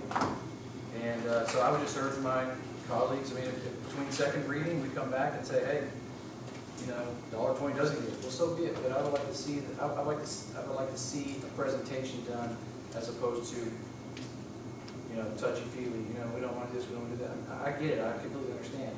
Just show me where the money's going to be spent. I urge my colleagues to vote for $1.20. like I was saying earlier, I just want to get the ball rolling on it. It's just the first reading. So between now, and we have to add another special call meeting, if something arrives differently between now and the next one. I'm fine with keeping it at 120, but if the numbers, I'd like to meet with Kyle and go over some things, make sure where we're at between 120 and 125, compare the two. I'm okay keeping it at 120, but then again, I'm perceptive, so. What, This is the first reading. how much time do we ask, what are we asking the staff to do if we go that route? What do they have, how much time, Shane, will take the staff to do the paperwork drill to see if that'll work? It won't take us long to plug whatever tax rate that's put forth and plug that into our spreadsheets and run the scenarios. That's not going to be that big of a deal. If we got a $1 million surplus with 120, stick it at 125, that's even better. But we're all about having enough money around here, you know. We're all about. I mean, but that what, I know, I get what you're saying, but that same logic, you can say, well, 150 then. No. I'm just saying, that's the same. No. Well, yeah, no. Of course, the more we tax, the more money You're we telling have. me that we're gonna have $1 million extra for at 120, right? In a nutshell, all right? On that budget, if you just strip out. All right. Is it what I'm talking? Yeah, sure. On that budget, if I just strip out 3.8, Mm-hmm. and I assume from their conversations, there's some changes they would like to make to this budget, and so I assume that's gonna come forward. But what I'm saying is, as presented right now, if 3.8 divided by 36,000, which is our per penny, gives me $1.07.9. Take that from $1.89, which was what this budget was based on, that gives you 81 cents. That's not, the budget was based on $1.25. It was not based on $1.89. Thank you. That's what I thought. The math has to be done on $1.25. We're getting, I guess, a little off track, I guess. As we all sat down, and I don't remember the date, but we spent all evening going through the budget. We calculated kind of needs and what we thought we would project from a revenue standpoint. We all came to the conclusion that we could keep it at $1.25 to move forward. You know, I'm still convinced that that's the number that we need to have in the budget. We just talked about an $80,000 deficit on a revenue item that does not look like it's going to track with our current budget number. So we're going to be behind the 8 ball with that, and then you're going to take 5 cents away on top of that. So it's just not a scenario that I think is the right direction. But I gave it $1 million more. That doesn't make sense. The math doesn't add up. we all sat in the same room and saw the same numbers. I'm not here to argue. What I'm saying is if we run the numbers at $1.89, so Mr. Wright said that he took the $1.25 and all he did was take the payment on the capital outlay note to get to $1.89. Well, if you take that, if you take that that conscious thought, if you will, that's 64 cents. Well, 64 cents plus the city plus the school board, 700,000, gives us a total of 83 cents. 83 cents times $36,000 is 2.988. That's $700,000 short to make that capital outlay note. So what I'm saying is that we have not heard an explanation on where the money's going or why we actually need more than 81 cents. All right, so when we did the budget, there was never any 81 cents contemplated. There was never any, I don't even know where that number comes from. I'm not quite sure how you're backing into that number. Here's what we did. We said, okay, we have exactly $1.25. How much revenue does that produce? We said that produces this amount of revenue. So then we said, okay, cool. We now have to have expenditures exactly equal or less than this amount of revenue. And that's what we did. So there's no, we can't simply just say, we're going to have it at $1.14 because that says, okay, everything we did before, trash. Now we have to redo it at $1.14. We would calculate based on $1.14, how much revenue does that generate?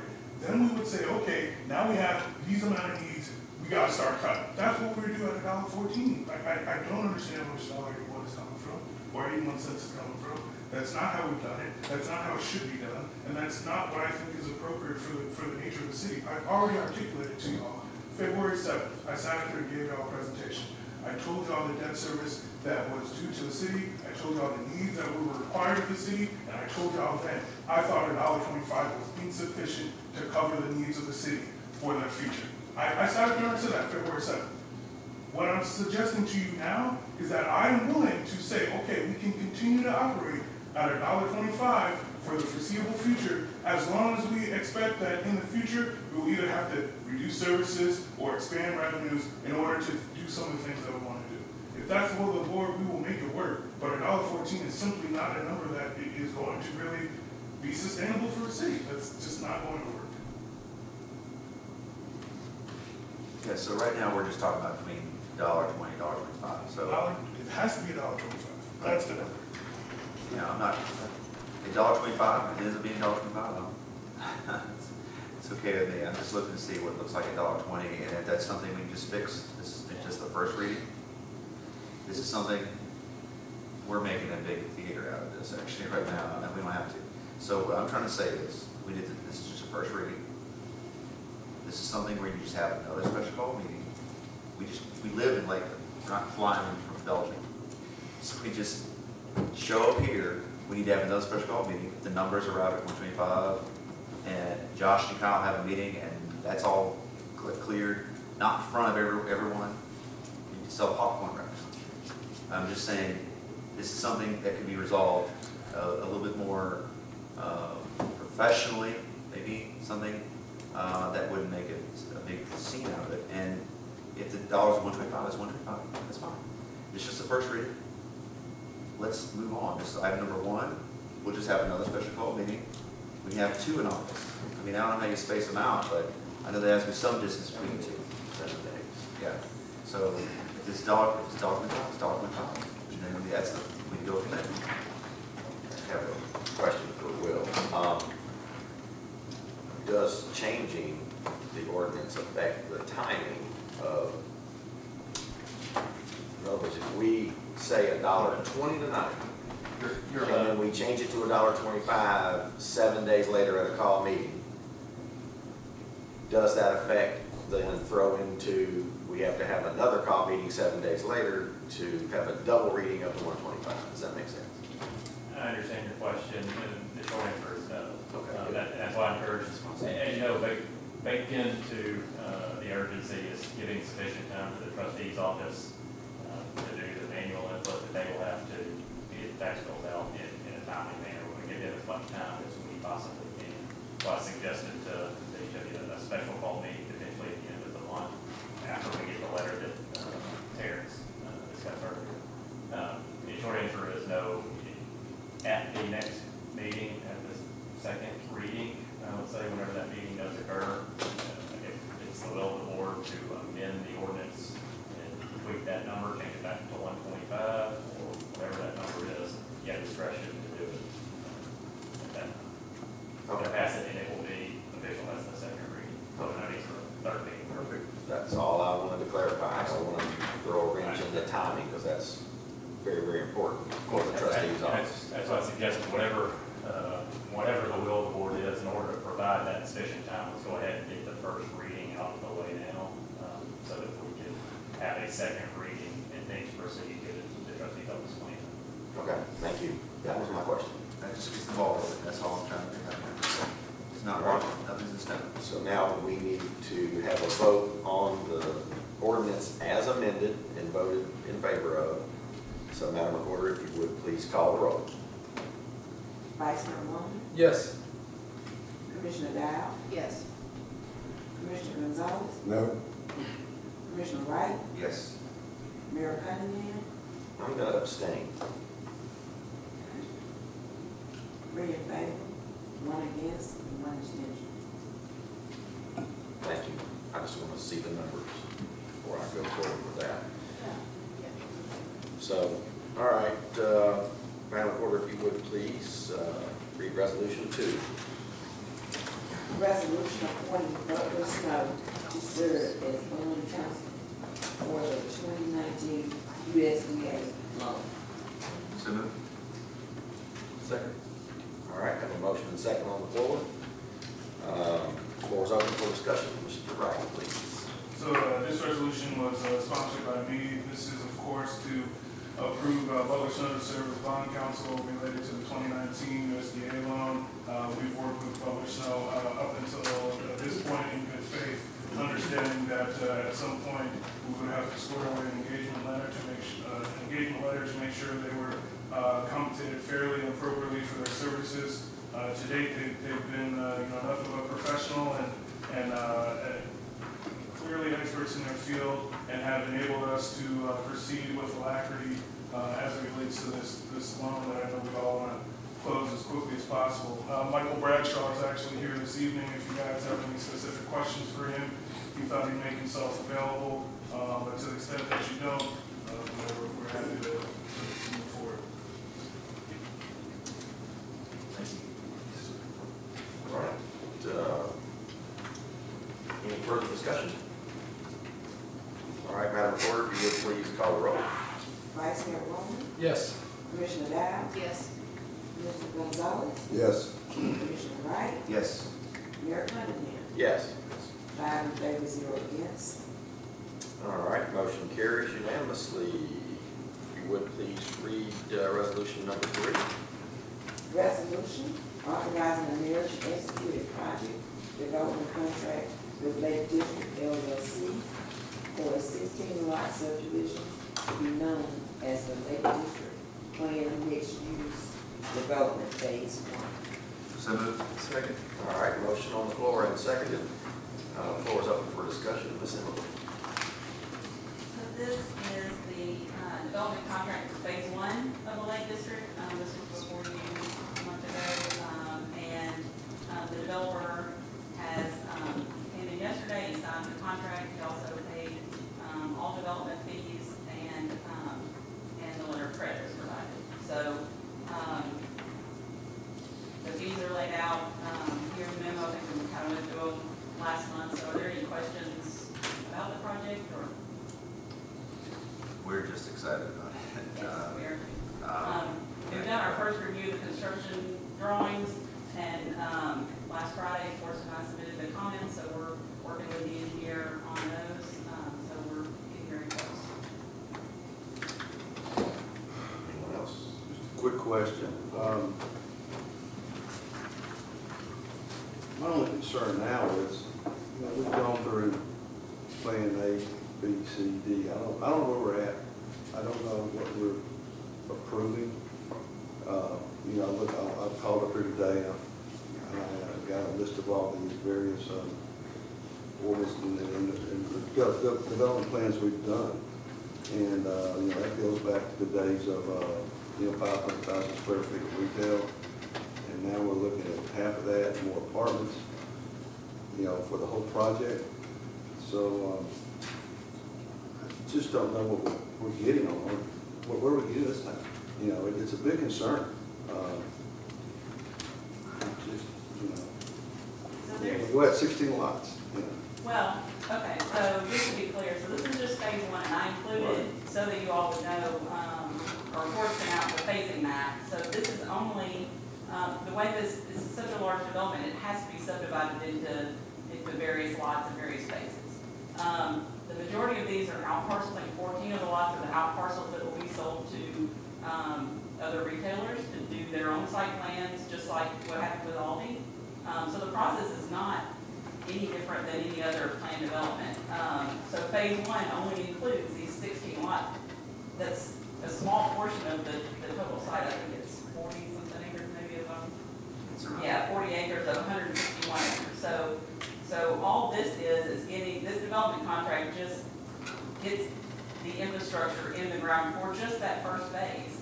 So you're talking about the 14 out parcels, and then you've got one fairly good sized parcel that's interior, which will have the grocery store and I think a few other retailers in it. So it's a fairly large piece, and then there's another internal parcel. So the way that plan plan developments work is, they come in phase by phase, you have however many lots that developers decided to develop at that time. And, you use a development contract to get the public infrastructure in, then they will record their final development plan, which will actually establish those lots legally. Then they will come forward with individual site plans for all those lots, and those will go before planning commission, to be approved. So that's the process for every plan development. This does not follow any different process than any other plan development. That's what Forrest explained to me today, didn't he? Right. That's fine. So the development contract that you're approving tonight does not change the plan in any way. There's no amendment to the plan. This is as approved with the outline plan and plan of the PDP. It's just the first phase of that. And it's solely, the development contracts are only done when public infrastructure is involved. So that's what it covers. It covers the city as far as making sure that it meets our standards and that we have a security and they pay the appropriate fees. Okay, your second question real quick. Okay? On page 11, item 18, why did it include Bartlett in there with the water? Because this is a boilerplate contract, and there are portions of Lakeland that are served by Bartlett Water. It used to be the Ellendale Water Utility, and it's Bartlett. So that's north of 70, Canada Road north of 70, and Old Brownsville, they are still on Bartlett Water. So because this is a boilerplate contract, it has both entities that serve Lakeland Water. One final question, Okay.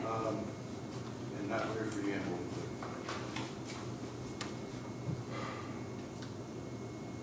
in October of, August of 2017, we had the infamous meeting next door with the foreclosure.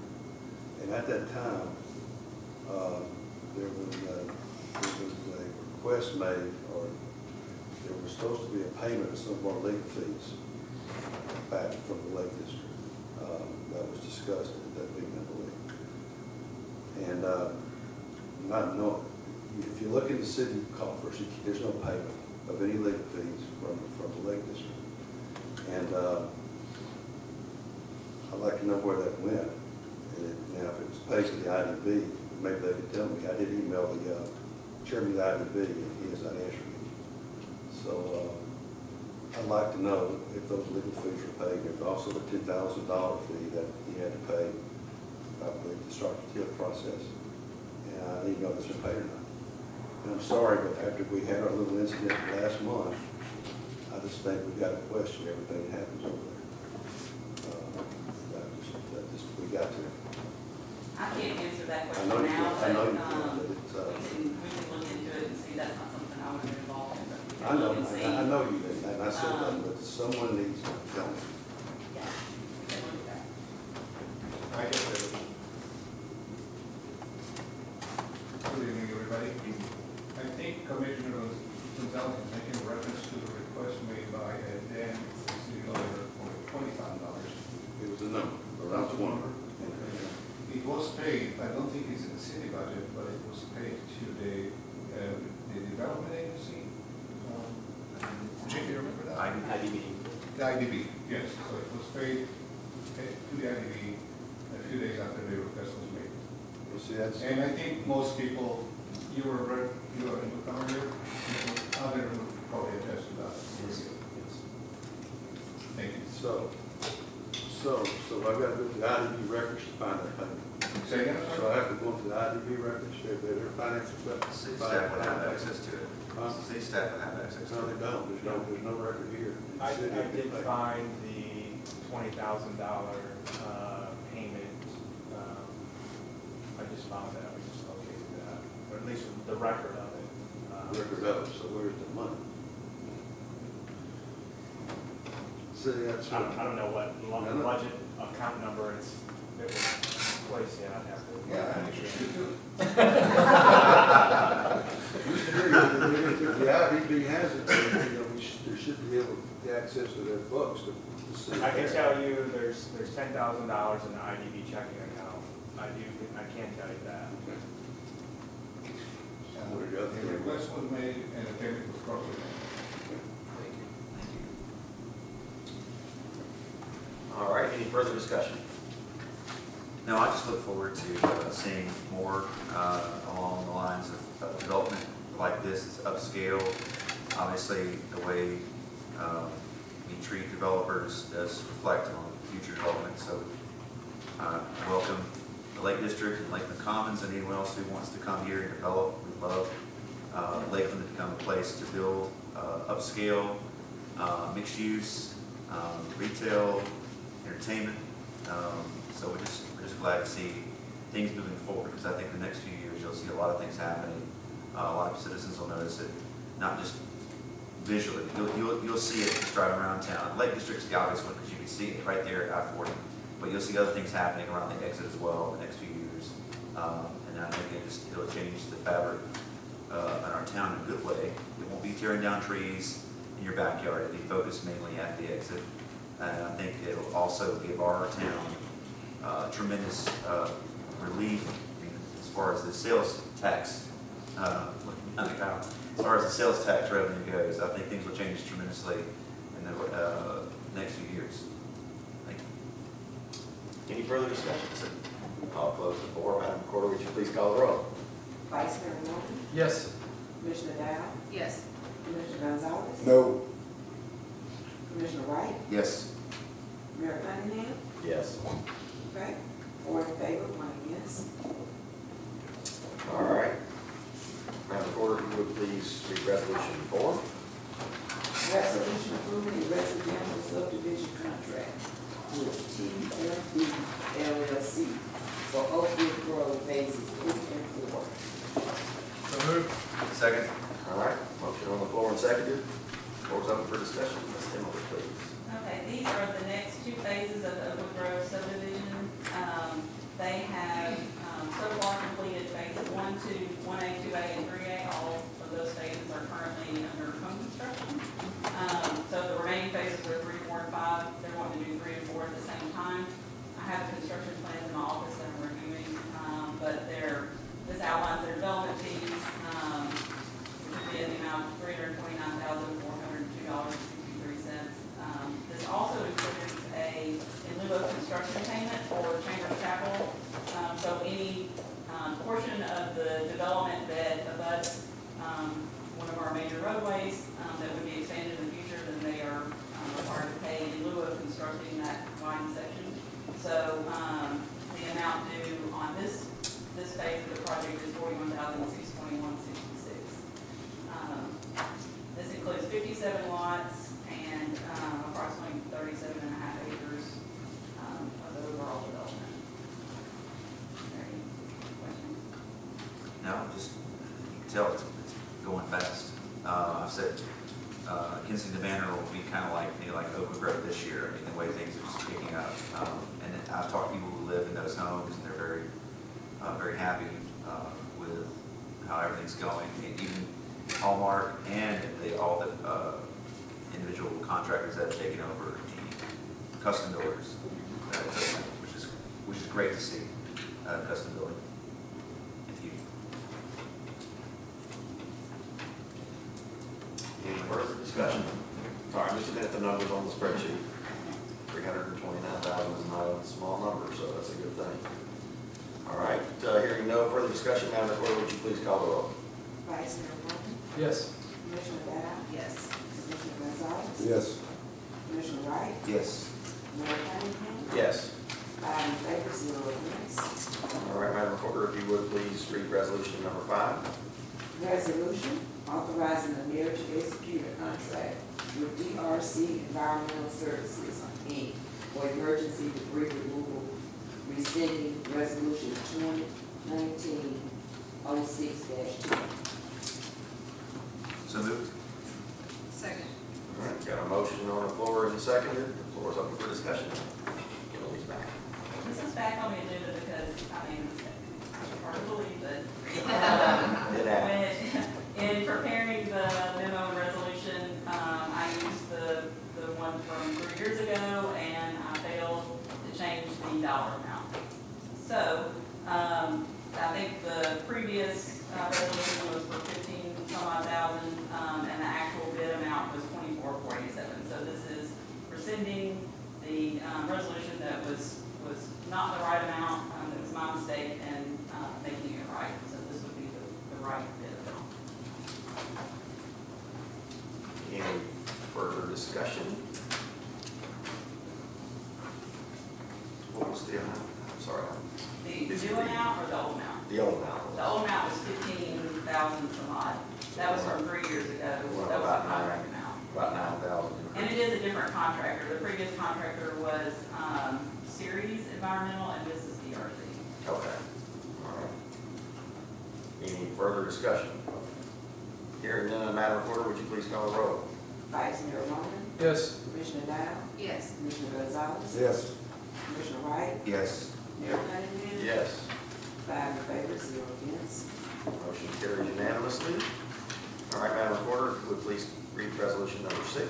Resolution approving the purchase of one F-150 Super Cab XL 4x4 truck from Ford of Murfreesboro through State of Tennessee statewide contract.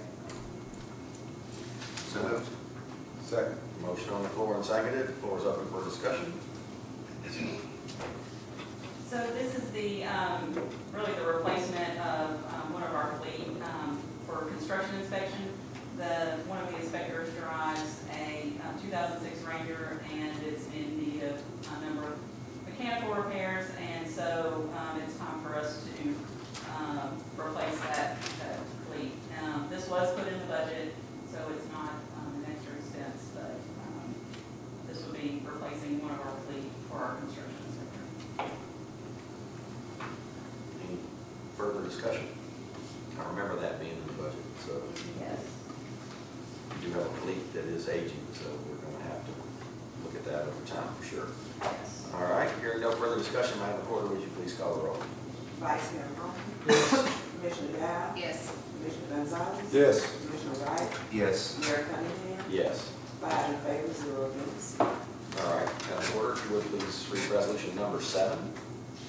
Resolution funding agreement between the City of Lakeland and the Lakeland Area Chamber of Commerce for fiscal year 2019 through 2020. So moved. Second. Motion on the floor and seconded. The floor is open for discussion. Mr. Moore. Yeah, this is kind of a housekeeping item.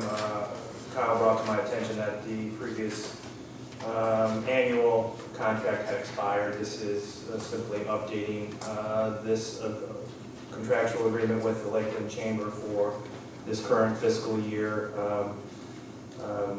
One of the things I appreciate about this community is there's a lot of folks that are working in economic development. As you know, we don't have our own full-time economic developer. Dexter does a great job as our consultant in a part-time role. But I really appreciate the chamber, what the chamber does in that role as well. They are out there promoting Lakeland every day. I've been able to sit on their board meetings, and they're people that are passionate about Lakeland, and we need obviously more people like that, and certainly appreciate their partnership, and I would encourage your support. Yeah, I think their chamber enriches the business environment for a lot of small businesses, especially. There's a good networking going on, not just with brick and mortar, but also other business owners. But I think it's a great organization to have. Any further discussion? All right, floor will be closed. And Madam Recorder, if you would please call the roll on resolution number 7. Vice Mayor Bowman, Yes. Commissioner Dow, Yes. Commissioner Gonzalez, Yes. Commissioner Wright, Yes. Mayor Cunningham. Yes. 5 in favor, 0 against. Thank you. And Madam Recorder, if you would, read resolution number 8. Resolution authorizing purchase of neighborhood security cameras. So moved. Second. All right, got a motion on the floor and a second. This is sponsored by you. Yes. All right. Should I go first now? No. Go ahead. I just said, Commissioner Wright, as well as the mayor has asked about, I think it's something that's come up before, or the last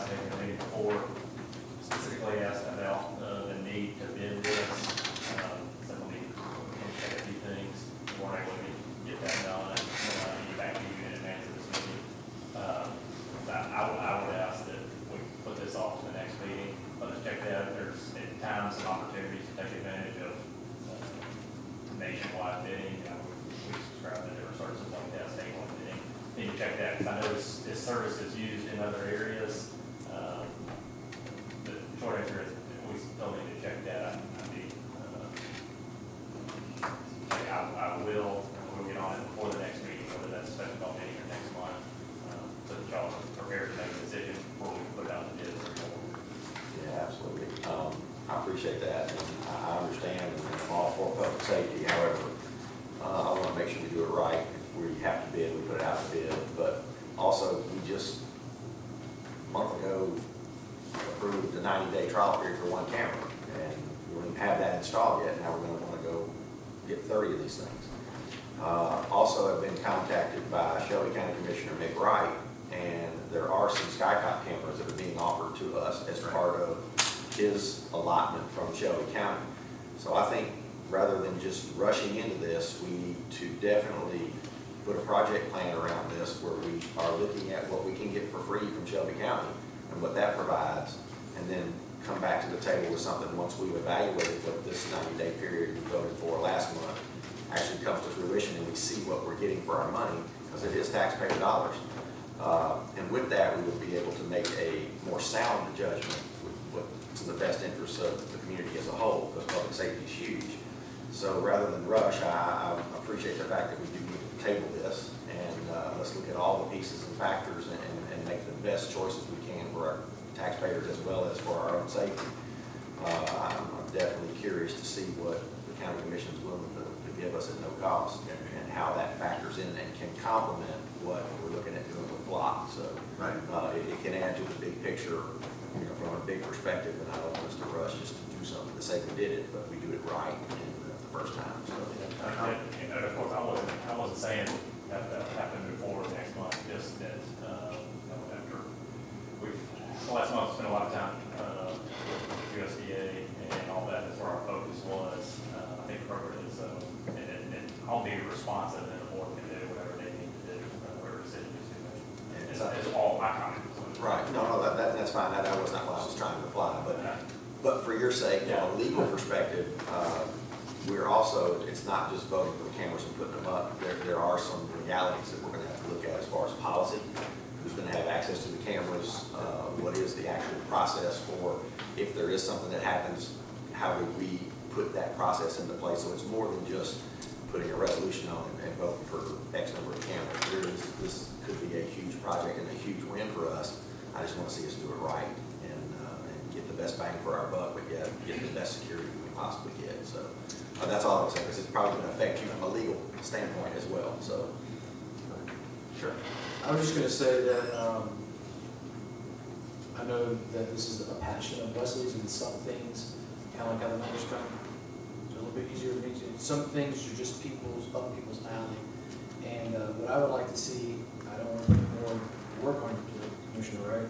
But I would like to see some sort of retreat around this, and bring the necessary people in, Commissioner Mick Wright, let's all get educated and really put together a plan. I think you're doing a great job, and I want to support you in every possible way I can.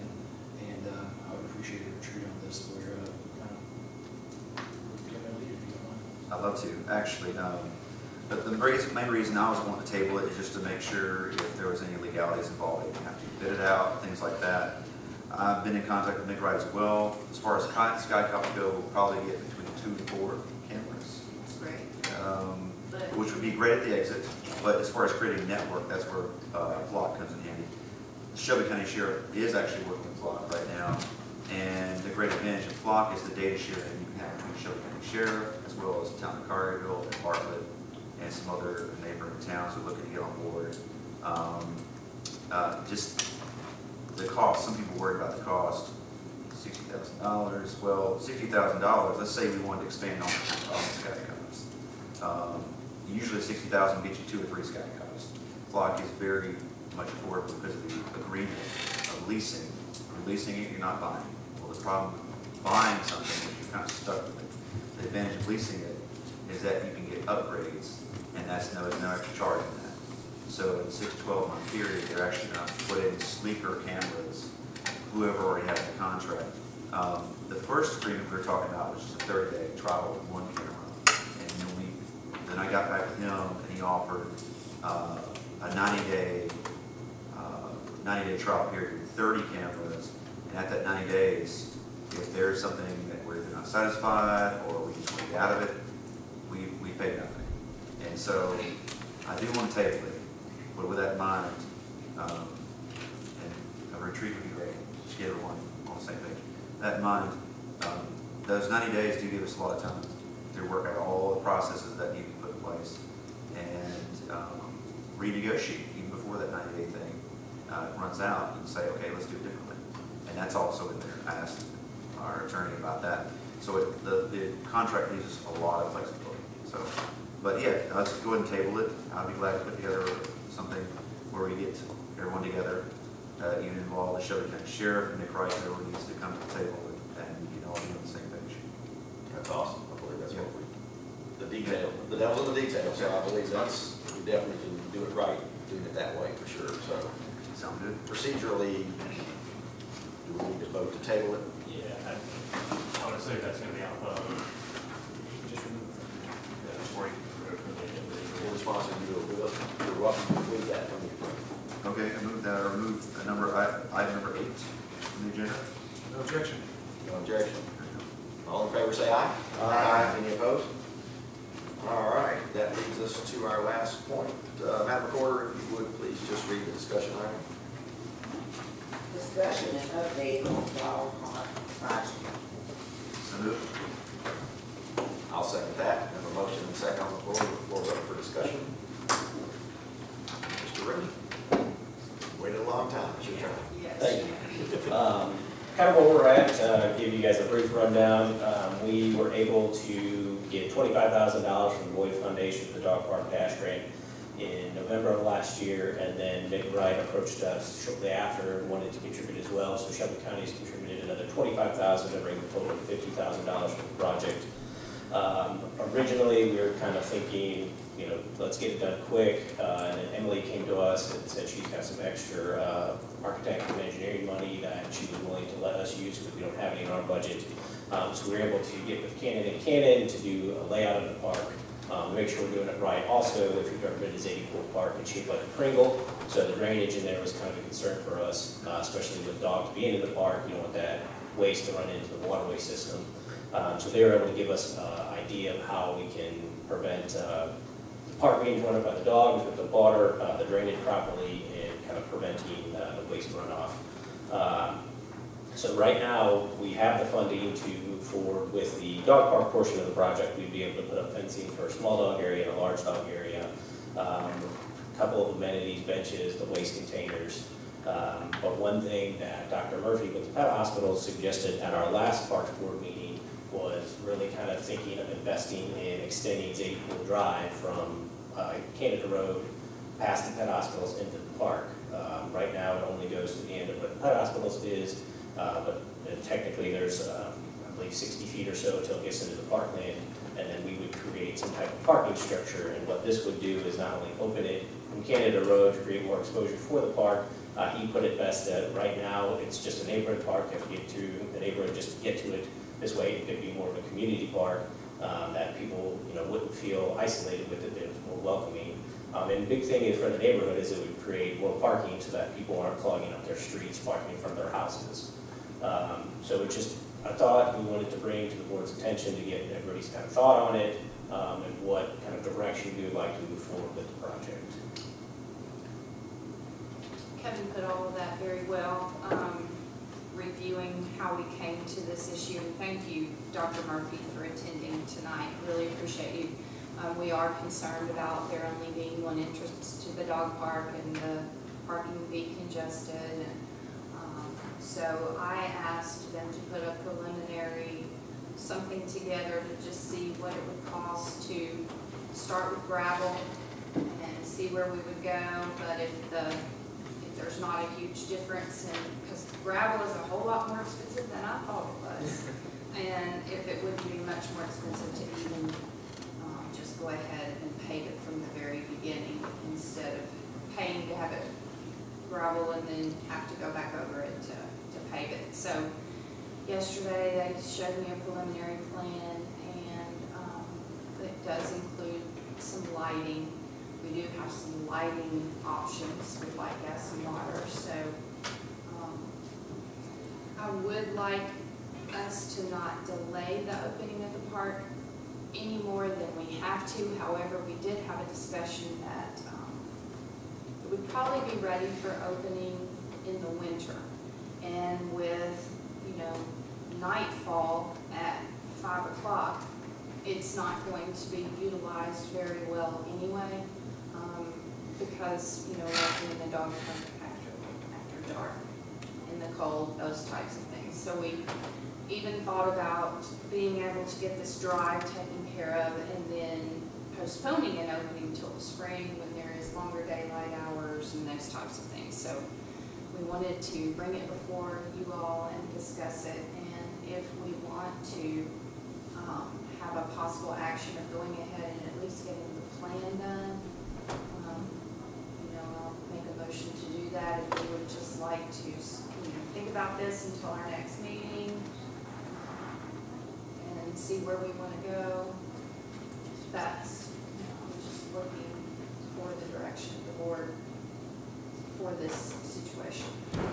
I love the idea, parking behind, you go past the hospital, you have parking there, and a trail with, I guess, would cut through around that, the pond area and through the woods. And I like that. That's a beautiful walk, actually. Those woods there, I remember going through there about 2 years ago. And it's an area people don't go into, but putting a trail through there, I think it's really nice and it connects to the park. There's a retention pond that has to be gone around. It just makes it a little more difficult than just going in there and just cutting a path. It's not going to be that simple. It's the pond that does that obstacle, right? Yeah. But also, there's a lot of topography in there too. Yeah, it's so hilly, yeah. It's a challenge from that standpoint too, not just the pond, but just the topography back there. It's the beautiful challenge that is Lakeland, I guess. It's The one advantage we do have, even though it's kind of Were you able, I know it was a last minute request, were you able to get a little estimate on what it would cost, the difference between Okay, the right here. gravel and the paving? Thank you. Yeah, what we put together, just to kind of give you a rundown, if we were to move forward with it, it would be an extension of the road. Like I said, I think it's like 60 or 100 feet, and then it would open up into about 20 parking space area. We would put some fencing up to kind of corral folks, especially going past the pond, whether it's nighttime or during the day, people aren't paying attention to prevent anybody from ending up in there. And then grading it as well, like I said, grading and clearing. Just to do it for gravel, you're looking at approximately $91,000. With asphalt, it's approximately $153,000.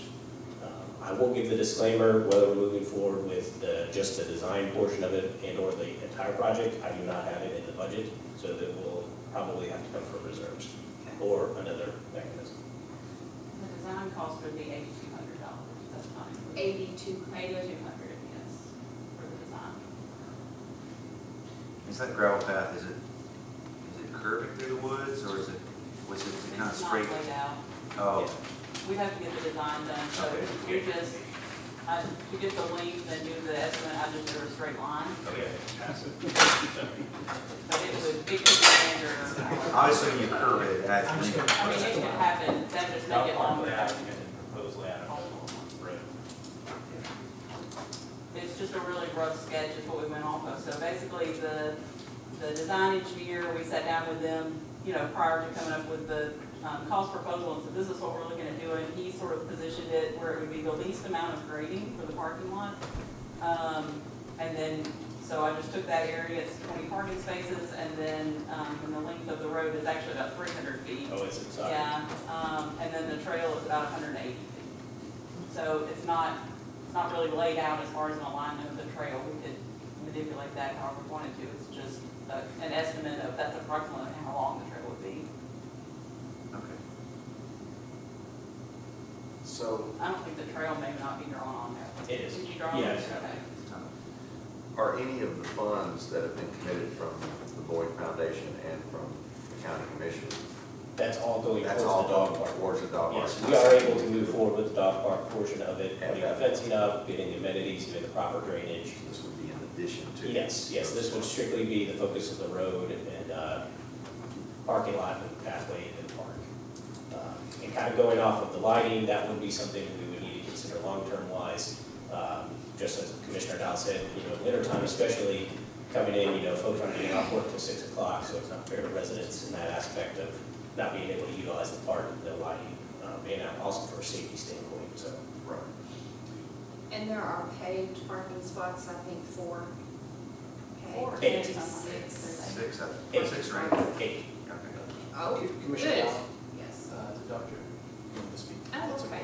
Go ahead, Dr. Murphy. Thank you for attending. Oh, sure.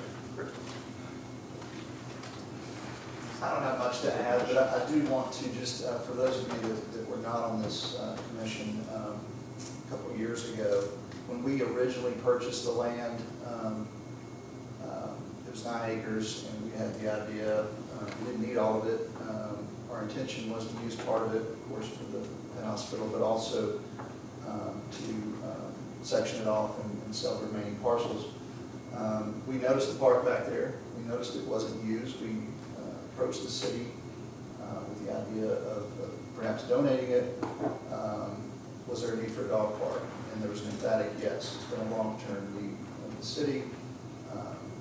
We just haven't had the funds. We haven't had the proper place for it. We think it would be a huge value add with a return on the investment. Something to pitch the market to prospective new residents. Most people in the United States own a pet, at least one pet, and so it does satisfy a need. I guess the reason I'm getting up to speak, because it sounds like you all are moving in the right direction with this, but my only suggestion is that if you're going to do something like this, where there's going to be a big buzz about it, if you're going to make this announcement, do it right. Make a splash. From just from an ingress-egress standpoint, I mean, if you're trying to approach this park through a neighborhood, it's going to be difficult. You're going to have complaints. My concern is that you do this and spend some money, and then you get more negative feedback than positive feedback. And yes, it does cost some money to create access from Canada Road, but that's what really brings it to the attention of the city. And people just don't, first of all, your residents don't know that park is there. Furthermore, you maintain it, and it's not really used. It's more a source of problems for the city, vandalism and so forth, from what I've heard. And so, why not turn it into something great? Invest that money, maybe that's where a nickel comes from. If a penny equals 36,000 or whatever y'all are saying, maybe use that nickel to invest in this park and make it something the city's proud of. I mean, Lake District, that's exciting. That's going to add a lot to Canada Road, but so will this park if you do it right. So that's my 2 cents. To reiterate, to reiterate what Dr. Murphy said, the board, the Parks Board was definitely of the opinion that when we open it, it needs to be opened right, not halfway opened and then, oh, well, we'll get you some parking later. We want it to be a hit from day one, and so whatever you all see us doing next, would you like to commit to at least getting the plan developed and perhaps use 8,200 of the fund balance? We have to do a budget amendment or whatever we need to do. An action item on the agenda. No, but I could make a put motion. something together if you're interested in, and take a look at, just to give us some direction. To add an action item to the agenda on this item. Can you pass the map this way? Get it. All right, switch your glasses. Here, more stuff for you to read. I would,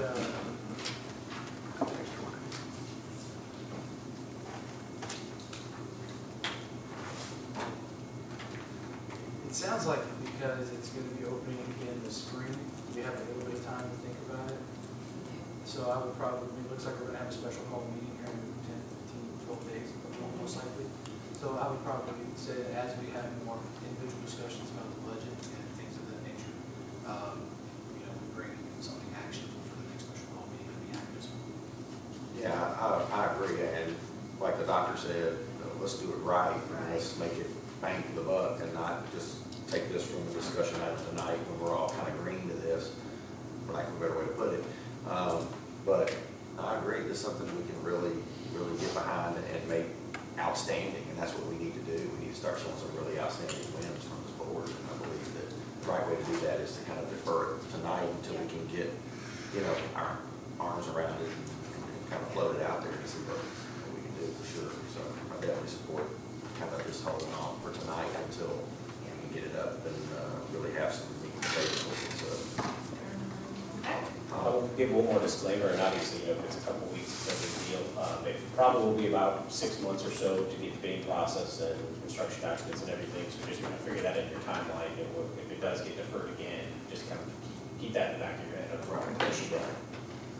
100% for doing it right, though. I can guarantee you that. Because if you do it wrong, we're going to end up paying more in the long term. Yeah. Just look at them paving 385 around the north side of Lakeland.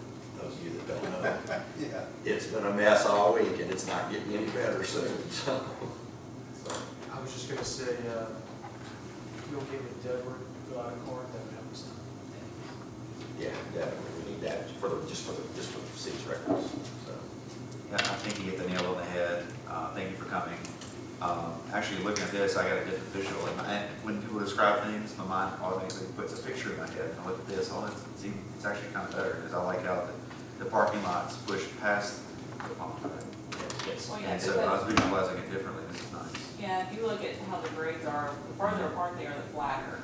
Yeah. And the closer together they are, the more elevation change. So they positioned it where it would be less grading. Yeah, that's right. Less money, really. So yeah, I think it's a nice.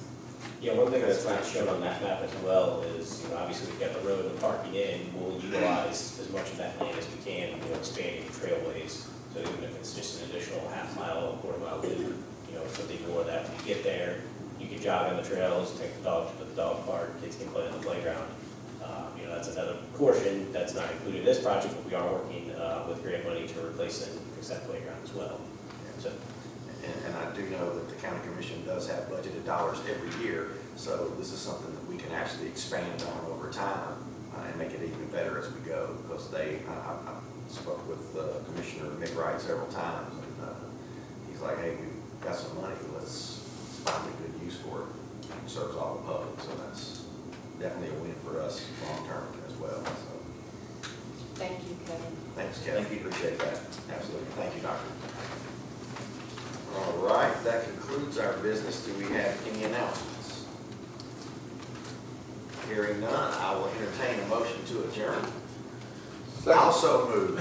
I have a motion, a second, any discussion. All in favor say aye. Aye. Any opposed? Meeting is adjourned.